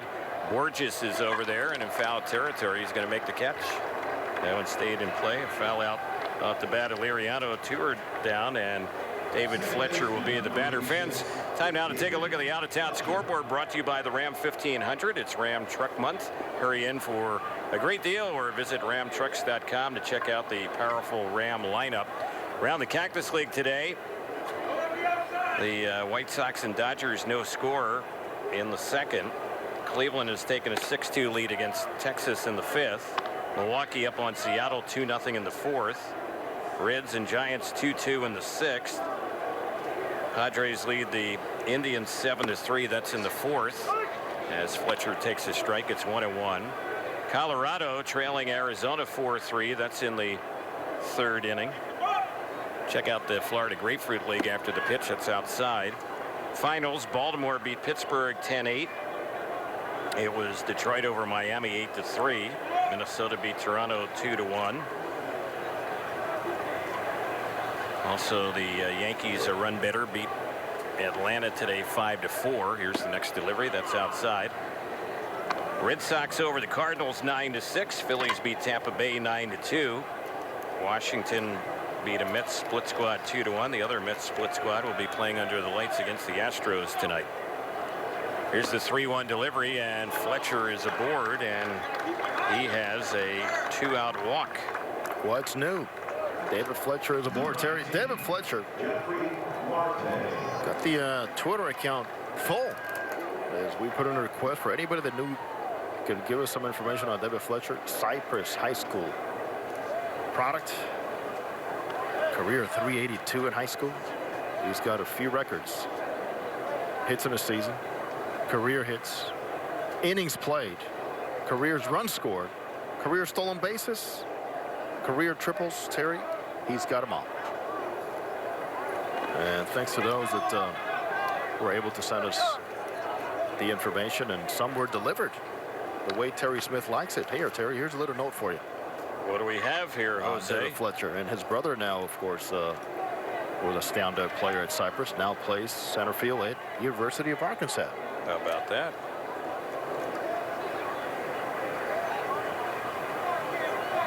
One ball, no strikes to count.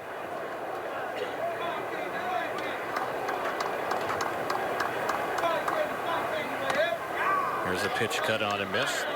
David Fletcher, we mentioned in the past, kind of reminds us a little bit of David Eckstein, the former Angel, and he was a player that Fletcher idolized growing up. He also is a big fan of Dustin Pedroia's. Those are two guys that you can throw all the stats out and just cannot measure their hearts. Love for the game. Here's a bouncer hit by Marte, and that one's going to skip through into left field. So Jeffrey Marte, another guy who's been getting on base a lot, gets on again. That's his 2nd hit today. He's also had a sac fly, and the Angels have 2 on with 2 outs here, and Carlos Perez will be the next batter. Let's pause 10 seconds for stations to identify themselves on the Angels Baseball Radio Network.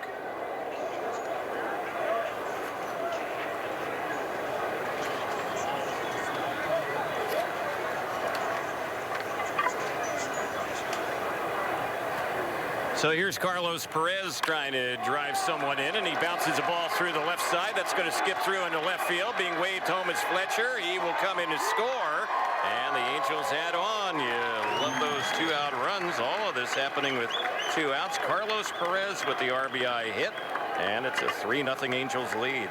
All start with Fletcher and that walk, and Marte follows through. Marte now 8 for 12 in this spring. And Carlos Perez showing about himself very well. Good to see him rebound after a tough defensive inning there with Jim Johnson. So the Angels getting a run here against Zhang, who's working in his 2nd inning, the Taiwanese pitcher. Eric Young Jr. at the plate. First time up for him today with 2 on and 2 outs, and the pitch that's in there for strike 1.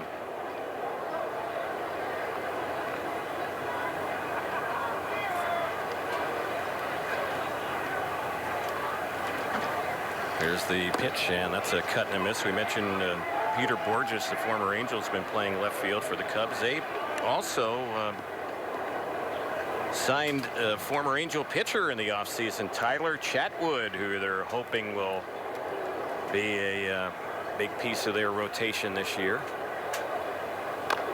Here's one that's chopped foul right by the plate, and the count is no balls and 2 strikes. Well, the Cubs look closely at some of the analytics on Tyler Chatwood and why he would be a good fit for them, and they found out why. He's going to get the ground balls. He's going to keep you in games, and getting him away from the thin air pitching at home in Colorado, Terry, should be something that of an advantage for Tyler Chatwood. His numbers in his career, night and day, pitching at home and pitching on the road. You would think a guy would be better pitching at home than on the road, but the exact opposite for Chatwood. But he had to deal with pitching at Coors Field for a lot of his career. And there's a pitch that is taken by Eric Young Jr. He was frozen on that one, and he's out on strikes. The inning is over, but the Angels get a run, had 2 hits, a walk, and leave a pair. And we're moving to the 7th, where the Angels lead it right now 3-0 on the Angels Baseball Radio Network and Fox Sports.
So we head to the 7th. We don't want to slight the Cubs their run. They did get one in the top of the inning. It's 3-1 Angels, and the Angels have a couple of moves here with the new pitcher Blake Wood taking over for Jim Johnson, and a new first baseman Chris Carter taking over for Jeffrey Marte at that position. Johnson, who Wood replaces, he went 1 inning and he gave up a hit and a run, a couple wild pitches, and one of them factored into the Cubs' lone run so far in this game. First delivery by Wood, and Javier Baez lines a single into left field.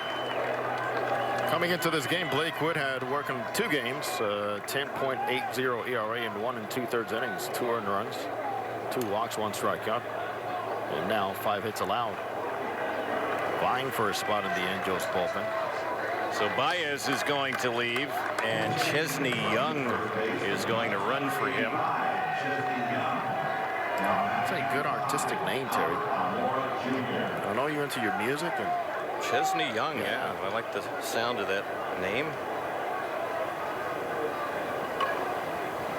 So he's the runner for Baez, whose day is over. Now Almora swings at the first pitch and pops one into shallow center.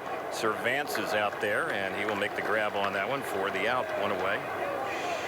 So our Shohei Ohtani alert. Shohei Ohtani, in case you had not heard or tuned in a little bit later, threw in a B game this morning at 10 a.m. against the Brewers. 2 2/3 innings for Shohei. 8 strikeouts out of 12 batters that he faced. Struck out 8, 4 hits, 2 earned runs, and for Shohei, 52 pitches. And his next step should be to be a hitter on Sunday when the Angels play here against Colorado. So it all went well for Shohei, showing that fastball in the high 90s today. At the plate is Mike Freeman. This is his first time up this afternoon.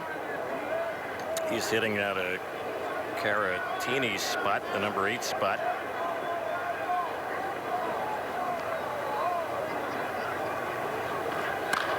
And the next delivery, that's lined into center. That's going to fall in for a hit. So they've had a pair of hits against Blake Wood. Number 13, Peter Borges will be the next batter. I want to remind Angel fans, get your red on. Experience Angels baseball according to your schedule. Choose the games you want with the 20-game flex plan. Just call 888-796-HALO or visit angels.com/ticket plans.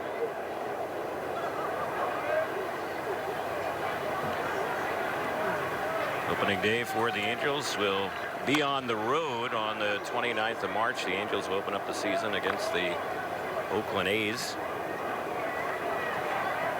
Home opener will be against the Cleveland Indians on Monday, April the 2nd. No balls, 1 strike. 2 consecutive seasons for the Angels opening their season over in the Bay Area against Oakland.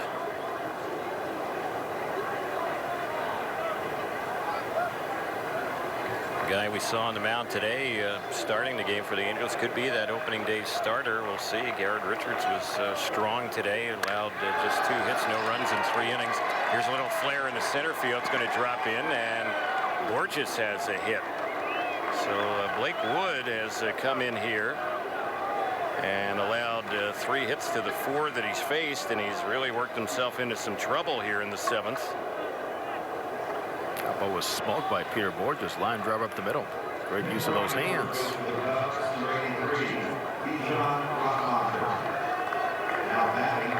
Bijan Rademacher is the pinch runner.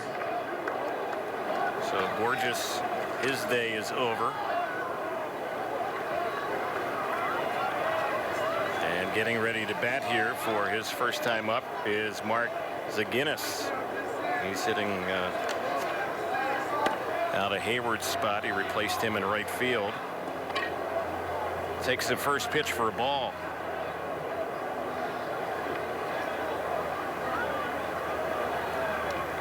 Hayward went 1 for 3 this afternoon.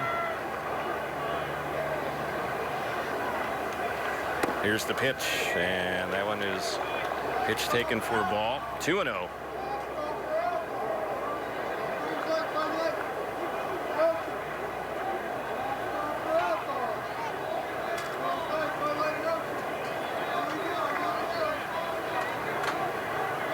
Next delivery, little shot into right field. That's going to be another hit. That's going to score 1 run, and now it's a 3-2 Angels lead. So Blake Wood is having some trouble here. He's retired just 1 of the 5 that he's faced. He's given up 4 singles and a run, and that's going to prompt a visit out to the mound. Oh, too much plate with these hitters as they start getting more of their time in the early going here in spring means less work to do. And they have pretty much squared everything he's missed out over the plate. Very little movement right now with that fastball. He's just not able to get himself ahead to implement, repeat, and even think about doubling up on his breaking balls.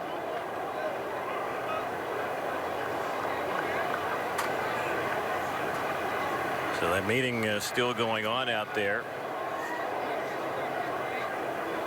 Blake Wood, as far as his spring for the Angels, in 2 appearances, he's had some trouble. This is his 3rd outing this spring, and he came into the ball game having pitched an inning and 2/3, giving up 4 hits and 2 runs, and pitched a 1/3 of an inning today, giving up the 4 hits and a run, and he's still not out of this mess. It's all come out pretty quick too, Terry. He's only made 10 pitches.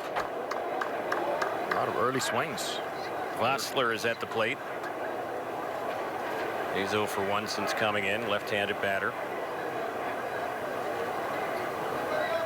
Here's the pitch, and that one is taken low for a ball.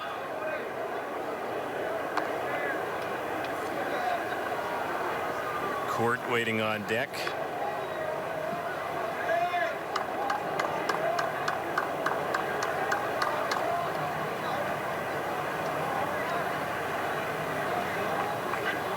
They have runners everywhere as the pitch is chased and missed. 2 balls and 1 strike.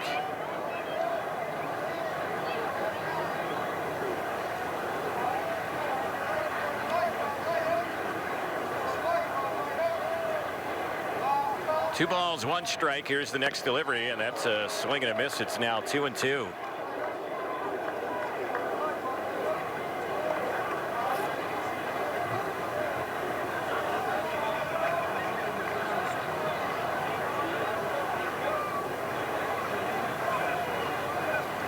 Infield is back at double play depth. Wood could use a strikeout here in the next pitch. He's way high with that one, so now he's going to have to come in with a strike, because with the bases loaded and 1 out, it's a full count here on Vosler.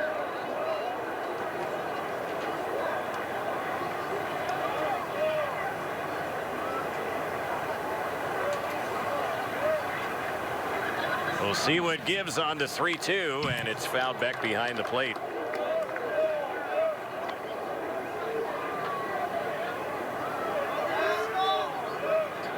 Runners everywhere here for the Chicago Cubs.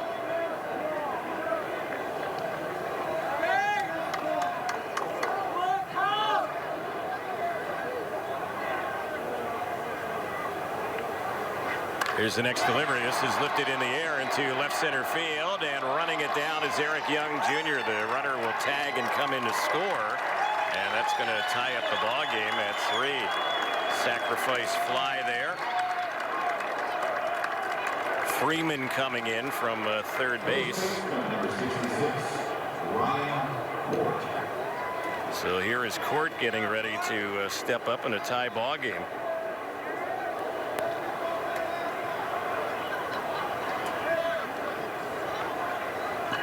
Pair of runs in the inning for the Cubs.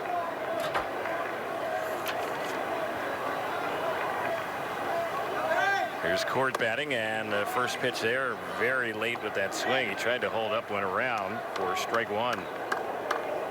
This is his first time up today. Came in the game as a pinch runner for Anthony Rizzo, and has taken over for him in the ball game at first base.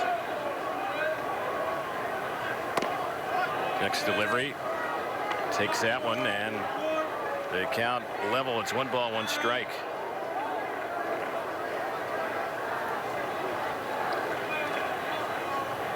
18 pitches now for Wood, and the contact has been hard and fierce and consistent. Here's the 1-1, fouled back to our right, out of play. Well, Blake Wood, certainly a guy that you would think coming into this spring with an inside track to be in the Angels bullpen, but has had a little hiccup here. A few outings so far in the early going. Nothing to be alarmed about. Time called, steps off the rubber. Because there's time, there's no alarm. But for him, Terry, you got to find a way and just to see, watch video and see perhaps what's missing mechanically that's not allowing him to put the ball in better spots. Here's the pitch, and that one was inside. So it's a 2-2 count.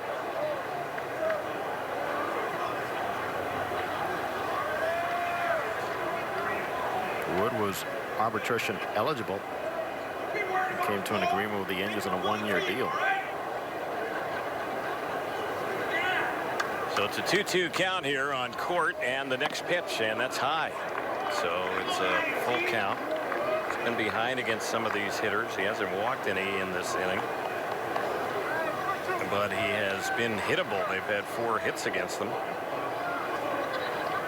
And a pair of runs here in the inning to tie it up. 3-3 in the 7th.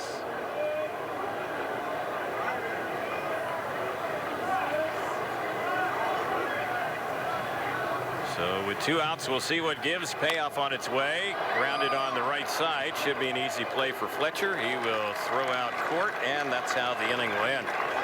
But a pair of runs in the inning. They had 4 hits, and they end up leaving 2 runners on base. The 7th inning stretch is about ready to get started here in Tempe. It's a 3-3 game as we head to the bottom of the 7th on the Angels Baseball Radio Network and Fox.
Cubs make a few changes as we get set for the bottom of the 7th in a 3-3 ball game.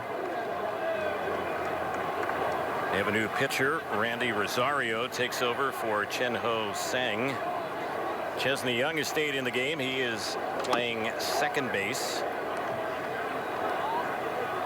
Bijan Rademacher stays in the game. He's in left field.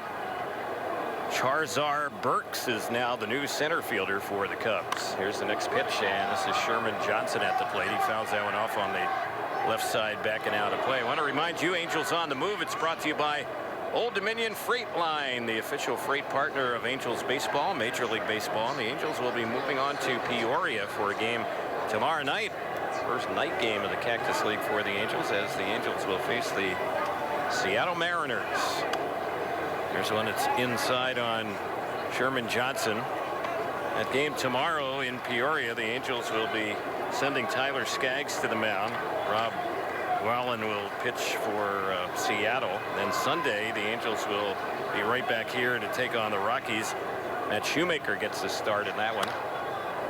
Here's one lifted down the left field side, foul territory, and just running out of room is Rademacher, the new left fielder. Fan brought his glove and caught that one down the left side.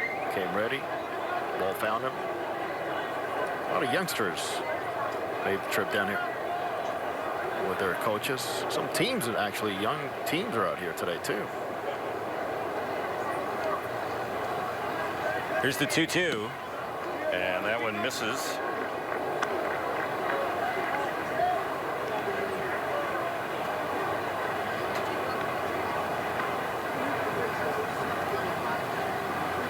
Three balls and 2 strikes is the count. And next delivery from the lefty. That one is inside, and Johnson is on with a walk, so he gets on his first time up. Angels have a base runner in this 3-3 ball game.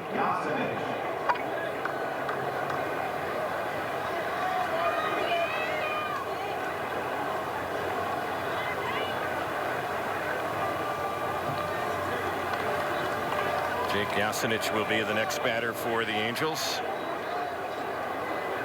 Seeing him quite a bit here in the early going. Of course, we didn't see the regulars for quite some time, and players like Yasinich and Fletcher getting a lot of time to show what they can do in the outfield. We've seen a lot of Liriano, Eric Young Jr., Servance,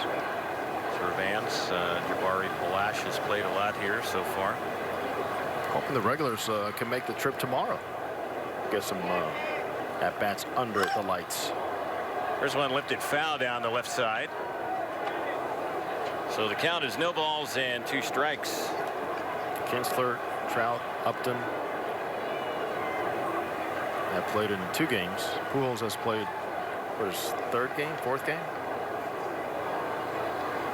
3rd game. Yeah. Pujols 2 games. Calhoun 2 games. Fourth game we've seen Jake Yasinich in there for the Angels. Here's the next delivery. He chops one out to the shortstop. They're going to go to second for 1. Relay to first. Gets by the first baseman Cord, but ricochets right back to him. So the out at second on Sherm Johnson, a fielder's choice. And now Kyle Servance will be the next batter. You know, we're talking about the Cubs, how they won their division last year, but Terry, it's amazing to think that July 15th, the Cubs were exactly at 500. They were a 500 team on July 15th, and they trailed the Milwaukee Brewers by 5.5 at that point.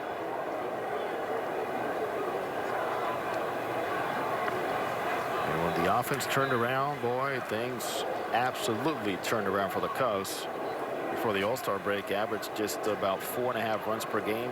After the All-Star break, 5.7 runs per game. Well, you had the Milwaukee Brewers leading that division for a long time. First half of the season. There's a fly ball lifted into center, and backpedaling under, making the grab is Charzar Burks, who has taken over out there, and that'll be the second out. Servance is retired. Michael Barish will be the next batter. Big signing for the Cubs. Yu Darvish, now a Cub. Ended up going to the postseason. Ended up, even after the 500, through the first 90 games, ended up 22 games over 500. A big September, 19 wins and 9 losses. After September itself started at 4-6. So here's the batter Barish at the plate, and the pitch pops off the mid of the catcher Rice, and moving up to second base will be Yasinich. That's a pass ball all the way. The base hit here could give the Angels the lead back. You know, you think of the Cubs, and automatically day baseball comes to mind. They still play a lot of day games at Wrigley Field, but overall last season, 73 day games, 89 night games. They did just fine. Some changes in their staff. Dave Martinez, long time Joe Madden disciple, next to him over in Tampa Bay, now the manager of the Washington Nationals After many interviews and close tries, Dave Martinez now leading the Washington Nationals. But Jim Hickey, his pitching coach over in Tampa, is over now with him here in Chicago. Yep. And Chili Davis, new hitting coach, as Brandon High takes over on the bench. It's a little pop-up foul over on the right side. That's going to get back and out of play. Done a lot of renovating in recent years of Wrigley Field. Been an ongoing 5-year project, and a lot of things going on redevelopment-wise around Wrigley Field as well. Yeah, Joe pretty pumped up about that before the game, telling us how it's all fitting in so nicely with the architecture. Yeah. There in Wrigleyville. So 1 ball, 2 strikes is the count here on Rosario. Pitched briefly for the Twins a year ago, and he misses with that one, smothered by the catcher Rice. 2-2 the count. The Cubs got Randy Rosario off waivers from the Minnesota Twins in November. It's a guy that's had to battle some Tommy John elbow issues. The surgery, missed most of the 2014 season, and trying to reestablish himself. Lefty.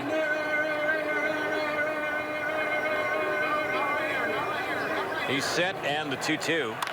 Grounded right near the second baseman. It's handled there by Young, and he will throw out Barish. That's how the inning will end. The Angels leave a runner at second. The 8th is next, and right now we're tied at 3 here in Tempe on the Angels Baseball Radio Network and Fox Sports West.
Angels will go to the bullpen and use their 5th pitcher of the day. Noe Ramirez takes over for Blake Wood. Wood worked last inning in the 7th, and he allowed 4 hits, 2 runs. They were earned. Didn't walk or strike out anyone. So Ramirez is the new pitcher for the Angels, and this will be his 3rd outing this spring. So far, he's had 2 scoreless innings of relief. So 8th inning, 3-3 the score.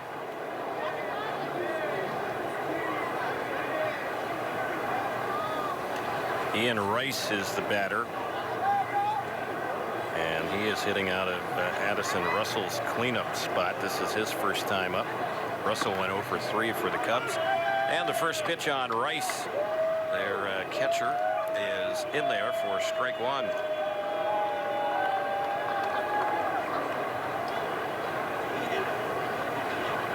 Right-hander against right-hander. Next delivery, a little bit inside with that one.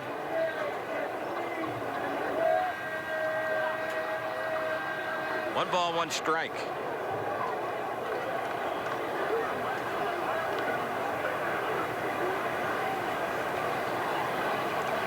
Here's the next pitch. That's bounced right to short. Jasinic is there, and he will throw out Rice. So that's out number 1. Routine play. Well, Terry, Noah Ramirez continues to come in, gets some outs, keeps the ball down. It's like in mid-season form already. Yeah, really, he saved the Angels a few times last season when he came and really pumped the zone. Great deception, great differential in pitches, lower arm angle, and he throws strikes. David Bote is the batter.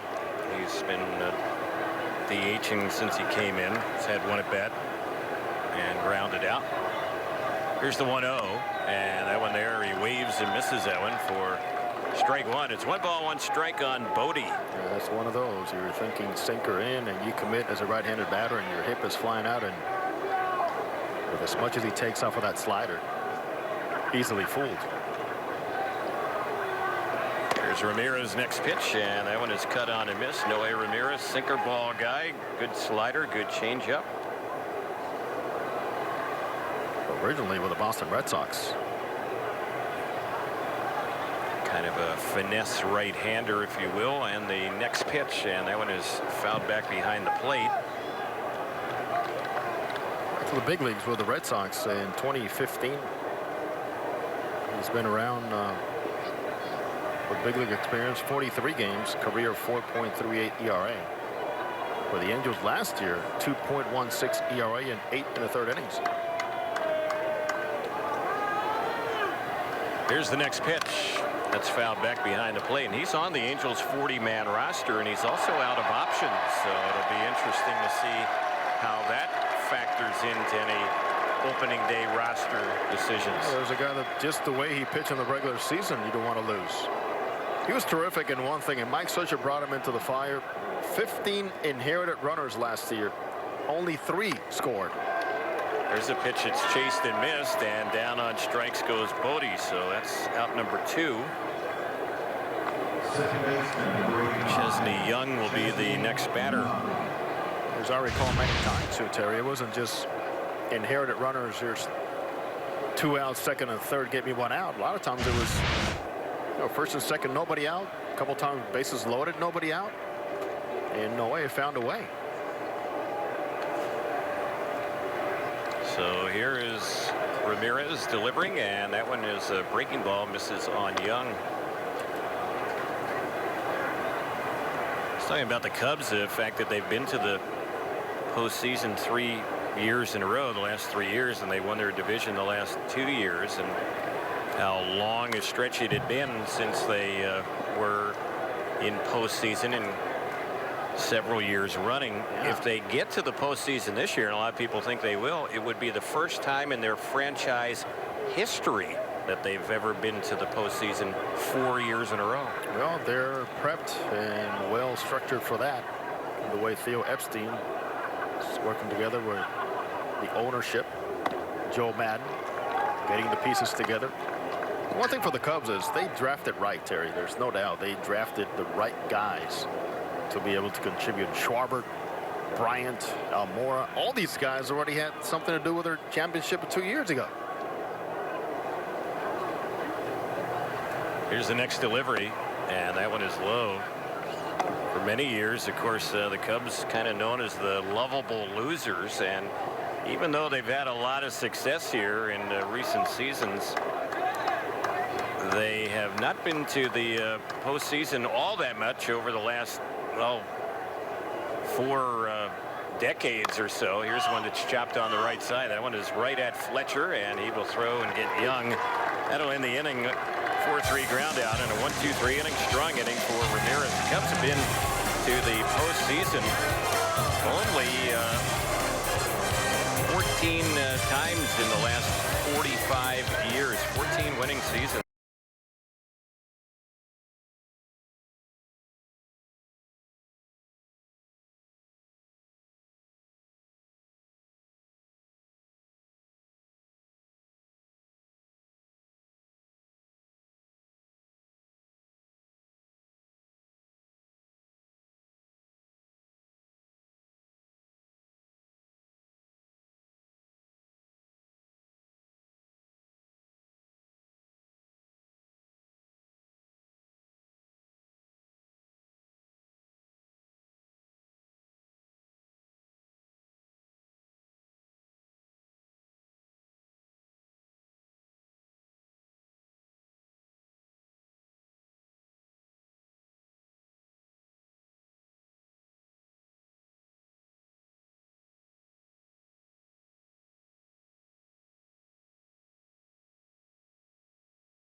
Angels ready to bat, bottom of the 8th, and Reimer Liriano is the Angel batter as he steps up for the first time in today's ball game. And there's a new pitcher for the Cubs. His name is Dwayne Underwood Jr.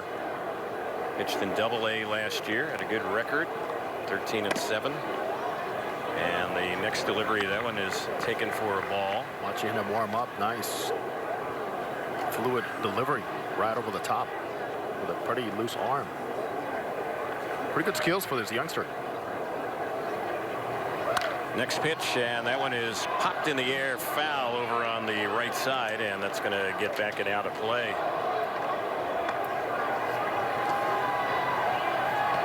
So it's 2 balls and 1 strike.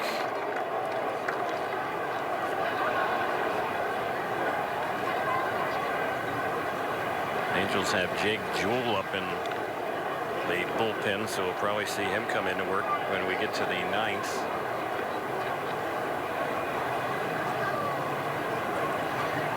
Here's the next pitch. That's fouled off on the right side. Dwayne Underwood Jr. is regarded as one of the better prospects in the Cubs system.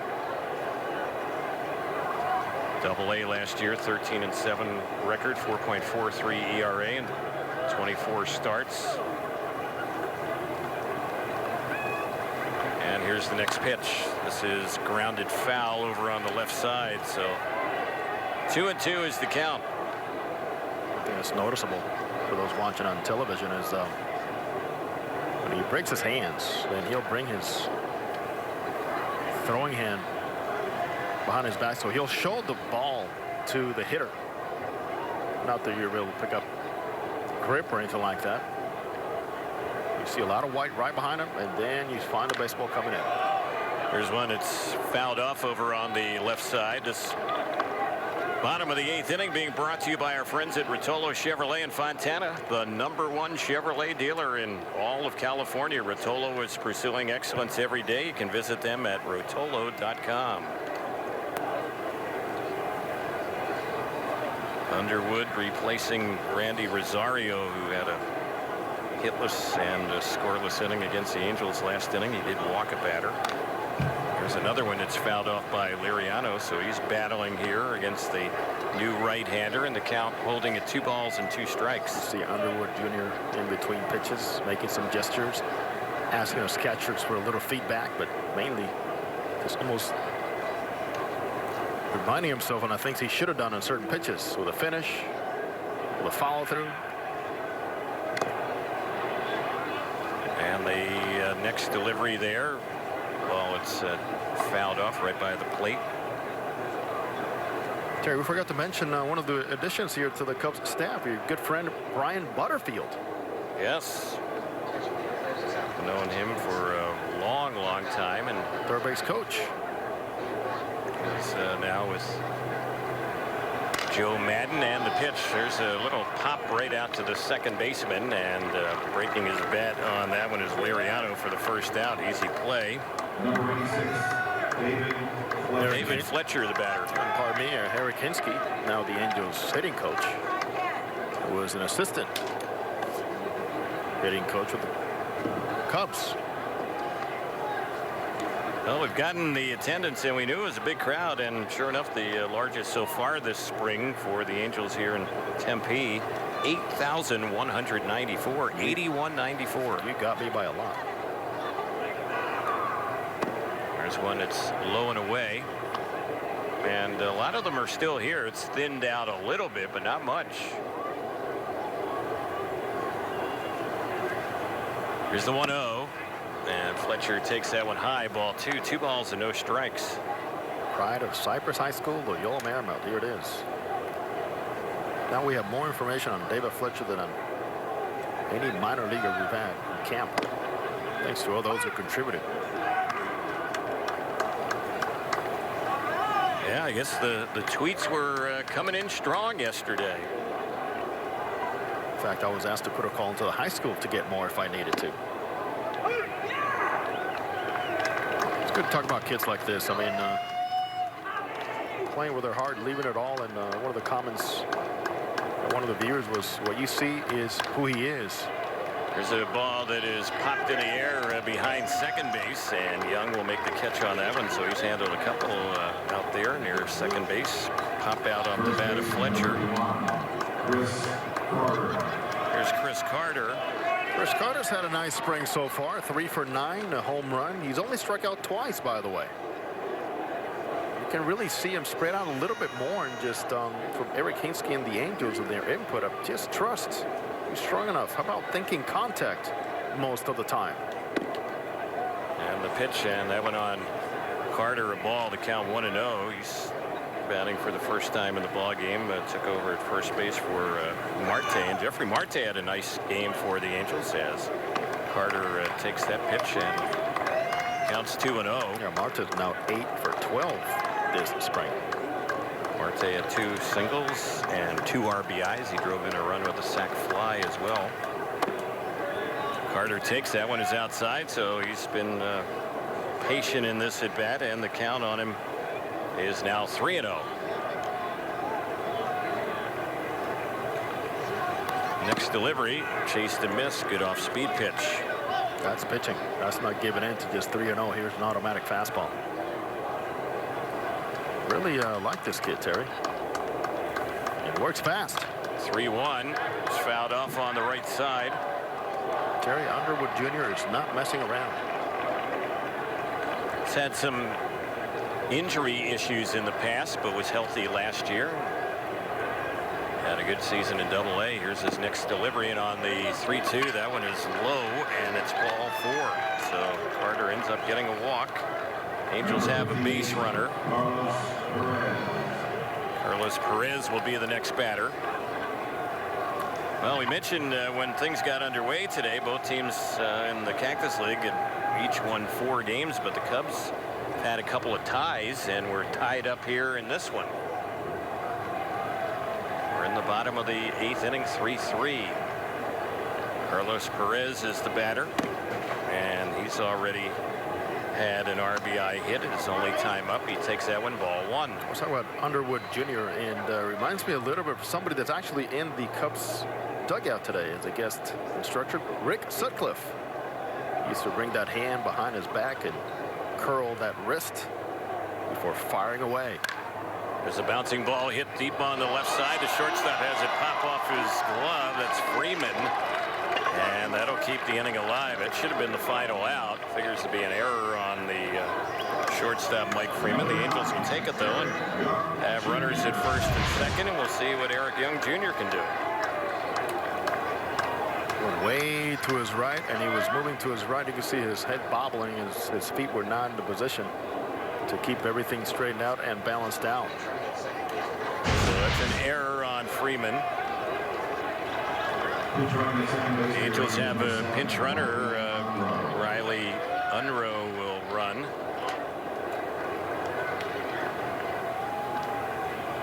So Carter, the lead runner, lifted. Now a base hit might be able to get the runner in, but here's a ground ball. It's hit right to the second baseman, and all 3 outs. Chesney involved in. He easily will get Young on the throw over to first, and that'll end the inning. So no runs, an error, a walk, and 2 runners left. The 9th inning is coming up 3-3 here in Tempe on the Angels Baseball Radio Network and Fox Sports West.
Well, we have quite a few changes here for the Angels. A lot of the players just changing positions, but we do have a new pitcher.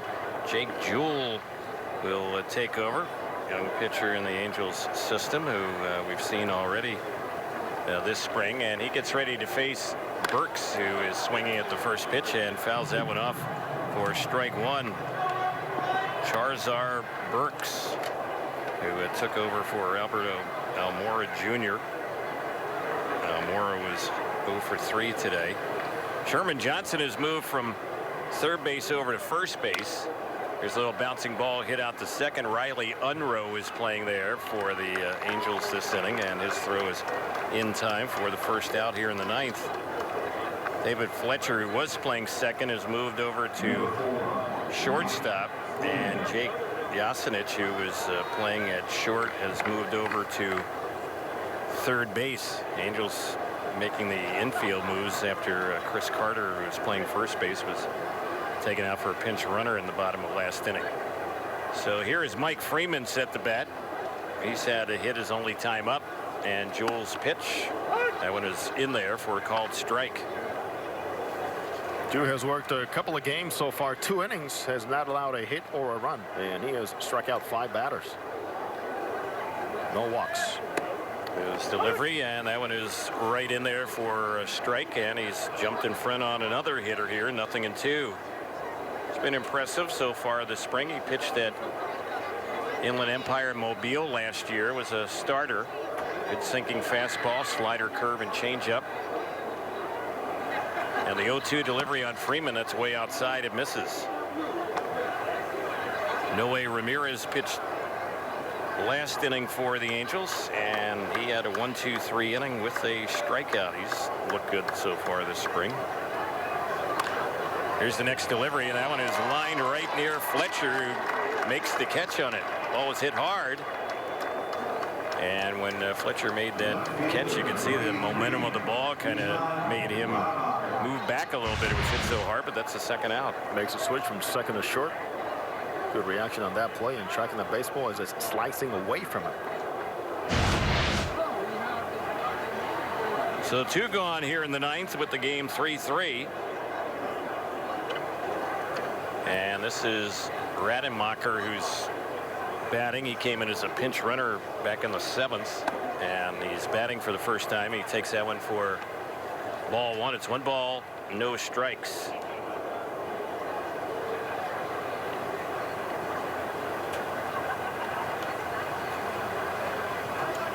Players in camp with them, minor league player. Next delivery, that one's taken for a ball. Former 13th round pick back in the June 2012 draft. Can play outfield and also some first base. We're seeing him in left field today.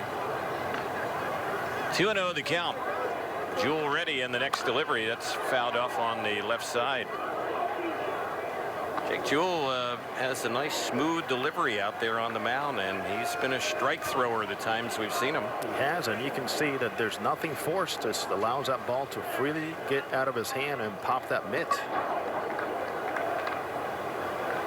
Nice free and easy delivery, compact delivery. Here's the next pitch, and that's right in there. A little backdoor cutter on that one. 2-2 the count.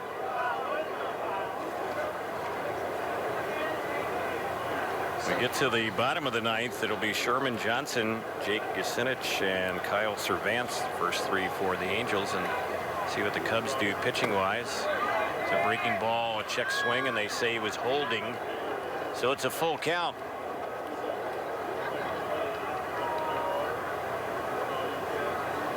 David Gardner is the pitcher who's warming up for the Cubs. He is a right-hander down in their left field bullpen.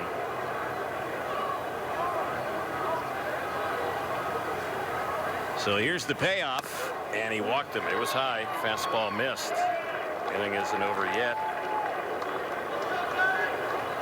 Angels pitching today. Just taking a look at the score sheet. That's only the 2nd walk given up by Angels pitching, so control's been good.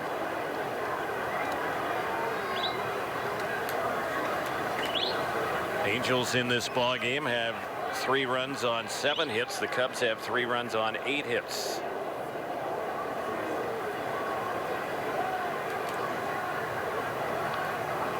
Here's the pitch. That one misses low for a ball.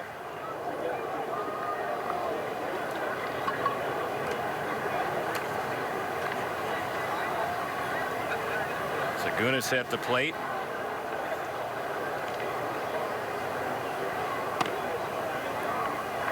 And the count on the right-handed batter goes to 2 balls, no strikes.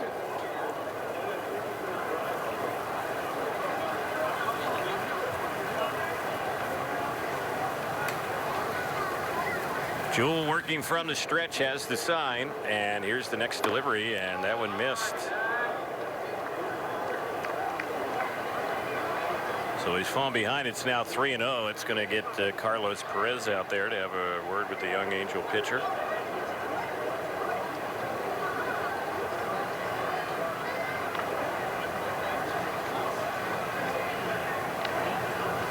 Zagunis, a player who can play all 3 outfield spots.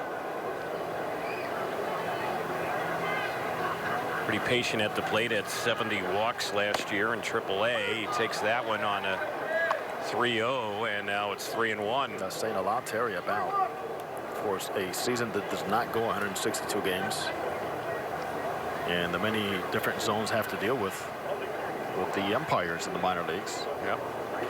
Next delivery on him, and that one is low for ball 4. The ball rolled away from Perez, but he'll retrieve it. But back-to-back 2-out walks. So Jewell having some trouble here getting the final out, and now they might be a hit away from taking the lead as Vossler steps up with runners at first and second.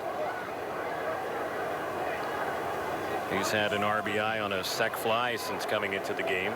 This is his 3rd at bat today.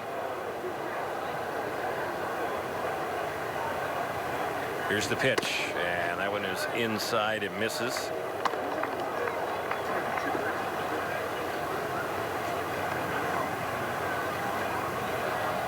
Left-handed batter.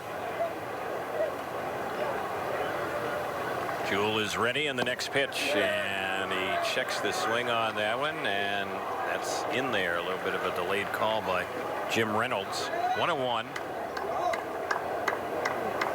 Next pitch will be the 20th here in the inning for Jake Jewell. Getting back into a count with a breaking ball. That's good stuff.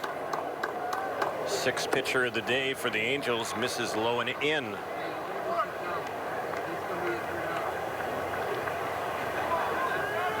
We talked about Jewell and his control. Very good the first 2 appearances here today. A little bit off behind on another hitter, and he misses way inside on that one, and now it's a 3-1 count. The 2 on base have walked, and Jewell needs to throw a strike here on Vossler, or he would be on as well.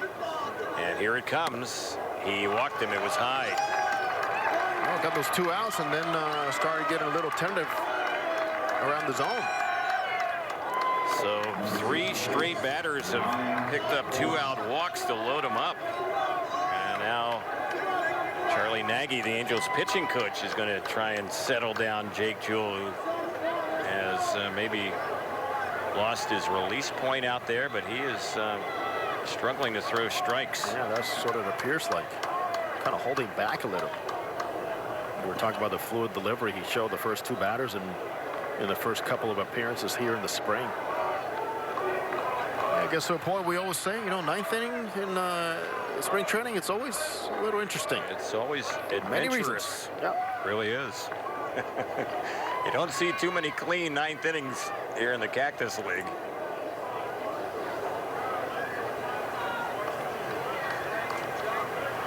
So here is Court at the plate, and he grounds the ball out of the reach of Fletcher. That's going to drive in 1. It's going to drive in 2. And they'll have runners at second and third. Now they're going to wave the other runner around. And let's see. Safe at the plate will be the runner coming in all the way from first base on that one, Vossler. So now the ball misplay in center field by Cervantes, and Ryan Butterfield, Terry, who you know very well, alert, in sync with his base runner. He knows he's got the speed, cutting down the angles so well. Around the bases, wasted no time in sending him home and taking a chance. So the Cubs capitalize on those 3 walks and on the air. So he went from 3-3 to 6-3 on that hit.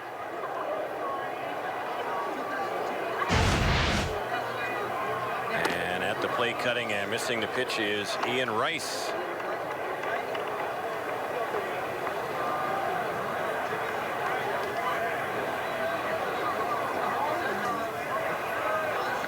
No balls, 1 strike is the count. And here's the pitch, and that one is a strike on the outside corner.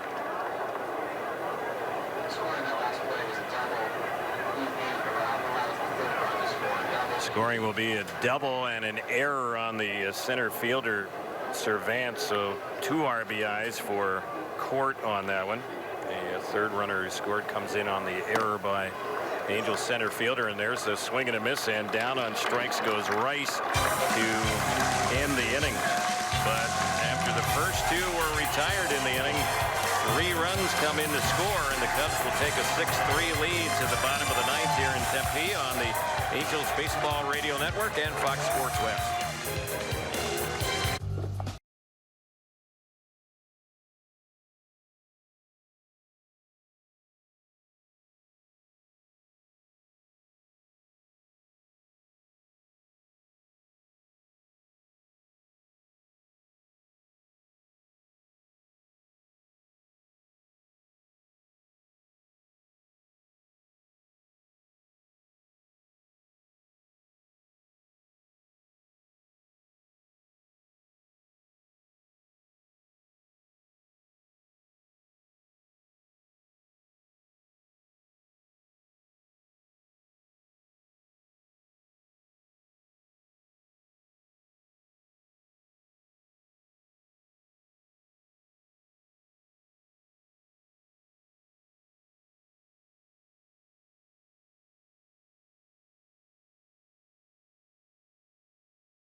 Leading off for your Angels, number 9, Sherman Johnson.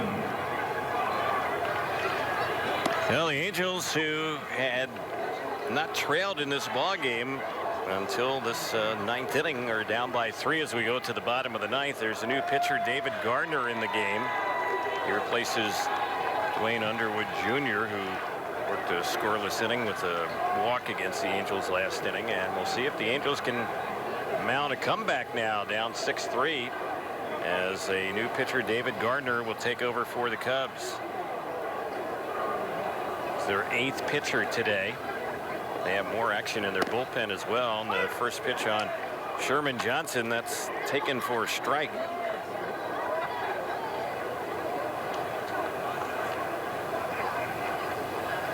Angels had led this game since the 2nd inning. There's a ground ball hit right to second, and it's fielded there by Young, and he will throw out Sherman Johnson. 4-3 on the ground out. Yasinich will be the next batter before he digs in. Let's pause 10 seconds for stations to identify themselves on the Angels Baseball Radio Network.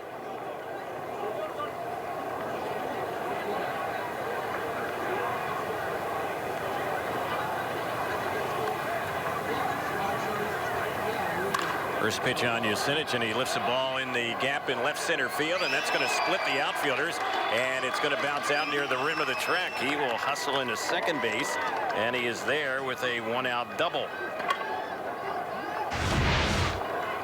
So the Angels have someone in scoring position, and Kyle Servance will be the next batter. See what what the Angels can do against this young Cubs pitcher Gardner.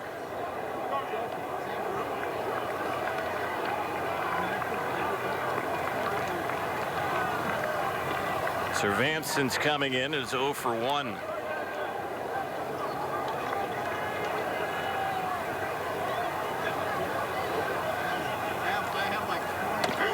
First delivery that's in there for strike one.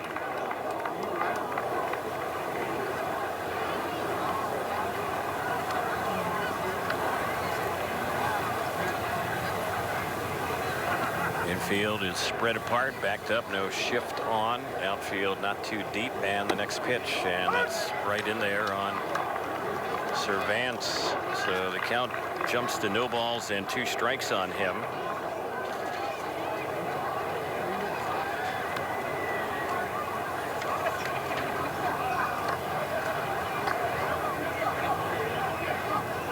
Cervantes has had 1 hit this spring for the Angels. He has gone 1 for 5.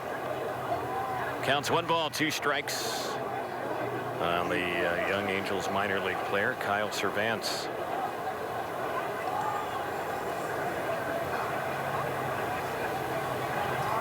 Here's the next pitch. He lifts that one high and deep into right center field. That ball's carrying out by the wall. It bangs off the wall in right center. This will score the runner from second base as Yesinich comes in, and Cervantes with a double of his own, an RBI double, and the Angels are down by 2 now. It's 6-4 Cubs. That ball is hit over 400 feet out there.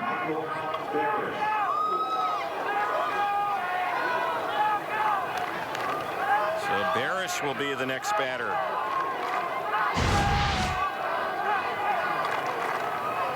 Well, the Angels, if they're going to go down, they're going to go down fighting. That's apparent right now. We'll see if the Angels might have a few more tricks up their sleeve here in the bottom of the 9th. Barish at the plate, checks on the first pitch, and that one was a ball. He's gone 0 for 2 since coming into the ball game.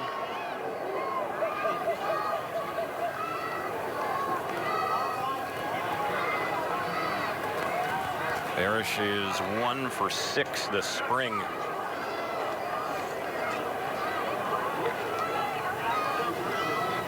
No balls and a strike. A hit can mean another run. Liriano waiting on deck. 6-4 Cubs, bottom of the 9th, 1 out. Pitch is low and outside.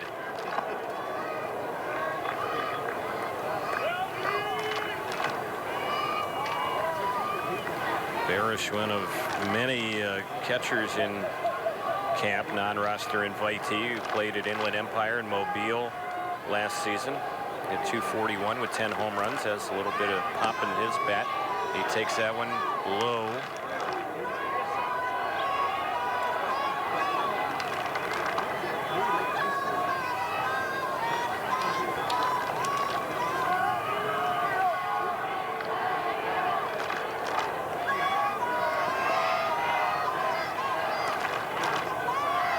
Gardner looking in, long look in for the sign. He's slowing it down a little bit out there on the mound. Counts 3-0, and here's the next pitch, and that is in there.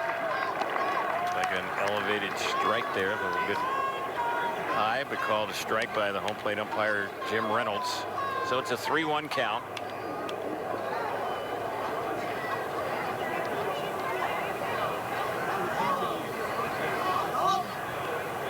Infield backed up.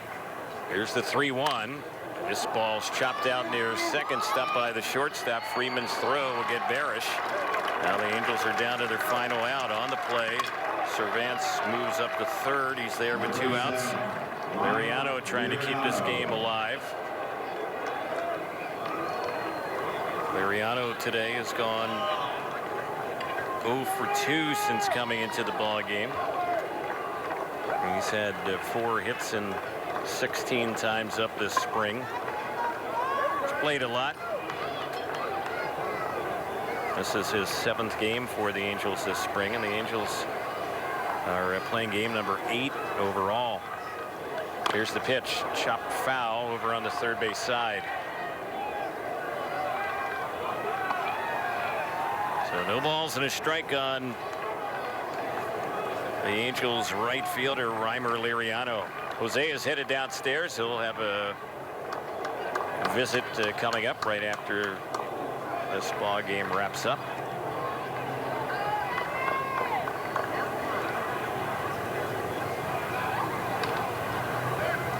Each team with 9 hits in the ball game, and the Cubs have a 6-4 lead. Gardner ready. Here's the next pitch. That's outside. 1 ball, 1 strike.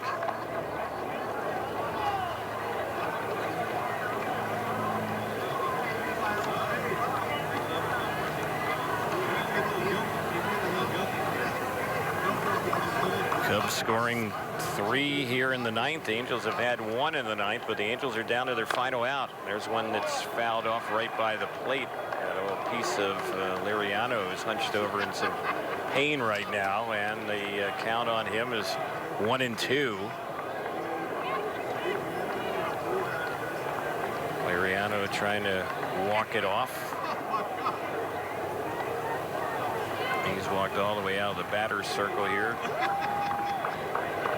flexing his leg as he begins to move back towards the batter's box. Angels need a hit to keep the ball game alive.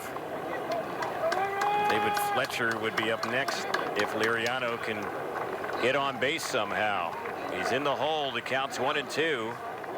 And here's the next pitch. He chases that one, misses it. Ball popped away from the catcher, but firing to first is Rice to complete the strikeout. And that's how the ball game will end. So the Angels had a run, couple of doubles in the inning, and end up leaving a runner at third base. So the Cubs win it today by the final of 6-4.